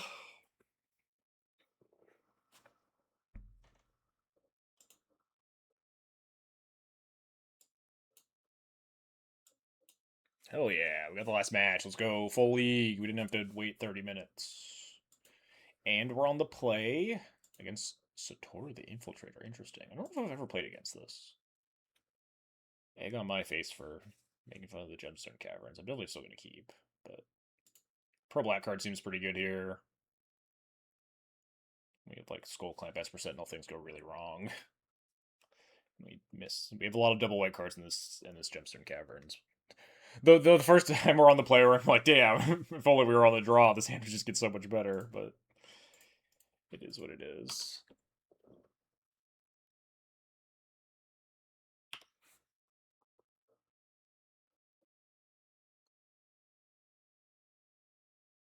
It's just like Satoru enablers. Or ninjutsu enablers, not necessarily Satoru. There we go. This just surveils. Cool. And I imagine it's just like a bunch of ninjutsu stuff. Um, but this thing itself doesn't have ninjutsu, so their engine's not like quite online yet. So I could just take this turn to play Cloud and go get Jite is probably the choice here. And then next turn I could like play. I could either decide to clamp. I could like play Jite, play Bodyguard. I could play Unexpectedly Absent. The other option is play Sanctifier Invec, but that doesn't seem that exciting. Pro Black. It's a good creature to equip, but I imagine they have a lot of little evasive guys to ninjutsu. So I think I will just Cloud for Jite.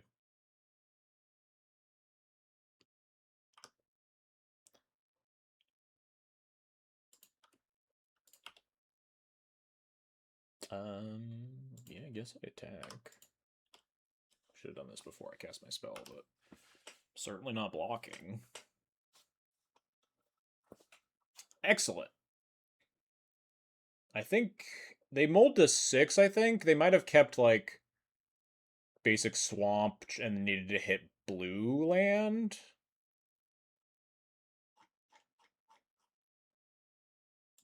Yeah, I mean, we take those. That'd be my best guess.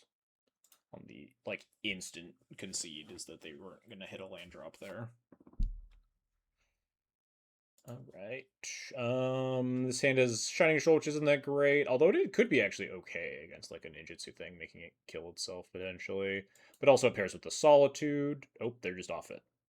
My opponent is just fully done with this match. I think that hand was pretty good.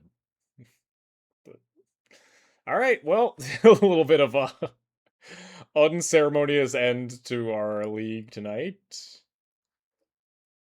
But we get the 4-1. Sick. What was our hand? Can we go back to that? We had the Hand of Vector, which was also pretty bad, but I think just removal spell and then like a mom effect into Cloud is going to be pretty good. I think this is a keep. Hand of Vector is not very exciting, but I think this is just like a really, really good 6 cards that we're just going to go like Skrelv into Cloud for GT or maybe Cloud for Skull Clamp, depending on how quickly we have to fire off this Solitude. Yeah, very anticlimactic ending, huh? But happens sometimes, especially when you're just like in leagues. You're just not having it. Our opponent was 0-1. There's like, this deck actually sucks, and I'm gonna not play it. Queue up with something else. I don't know.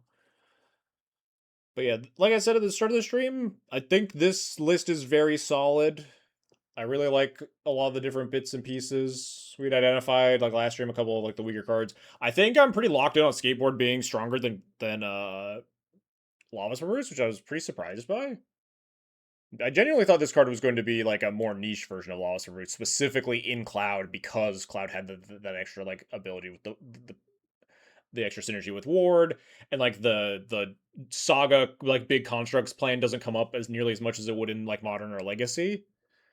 But like just I have Clouded for Skateboard just to like tap stuff down to like find more lethals in scenarios that I had anticipated originally. So very happy with Skateboard. There are a couple like more niche cards, like the Shining Shoal we were talking about.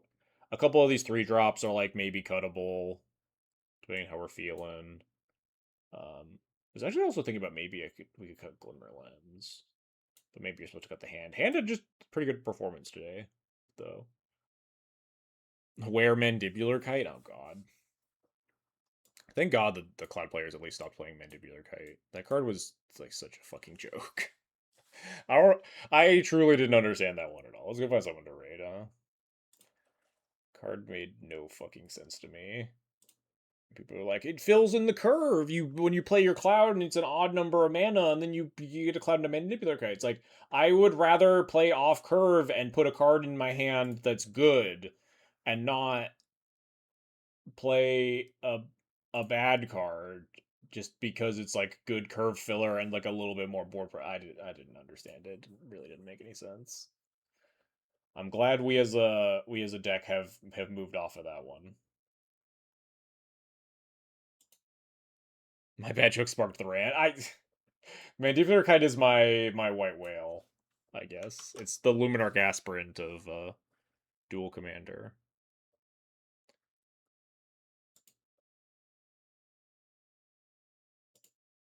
Except I don't have nearly the pull in this format that I did in Legacy to like convince people that Luminarch Aspirant was a laughing stock. I had to, drag some people kicking and screaming into the Mandibular Kite because they were just copying like French players instead. Anyway, that's it. We're calling it. No more talking about Mandibular Kite. We're ending the stream. We're gonna go raid Benjamin Wheeler, Plains of Vintage Cube. Next week we'll be around for the brewing stream, Quintorius History Chaser brewing stream. Very excited for that. I hope people show up. I like doing those streams more so than I like doing like random leagues sometimes. But I know some people don't like them as much. But I would love to see people show up and like be inputting ideas. It's always better to be putting extra heads together. People finding weird niche cards that no one's ever thought of, like when Aggie brought up Hand of Vecna for the Cloud list originally, stuff like that, and people consolidate and put their heads together and find cool cards. So I'm excited for that one. It's gonna be happening next week. It's gonna be it for me tonight. I will catch you all next week.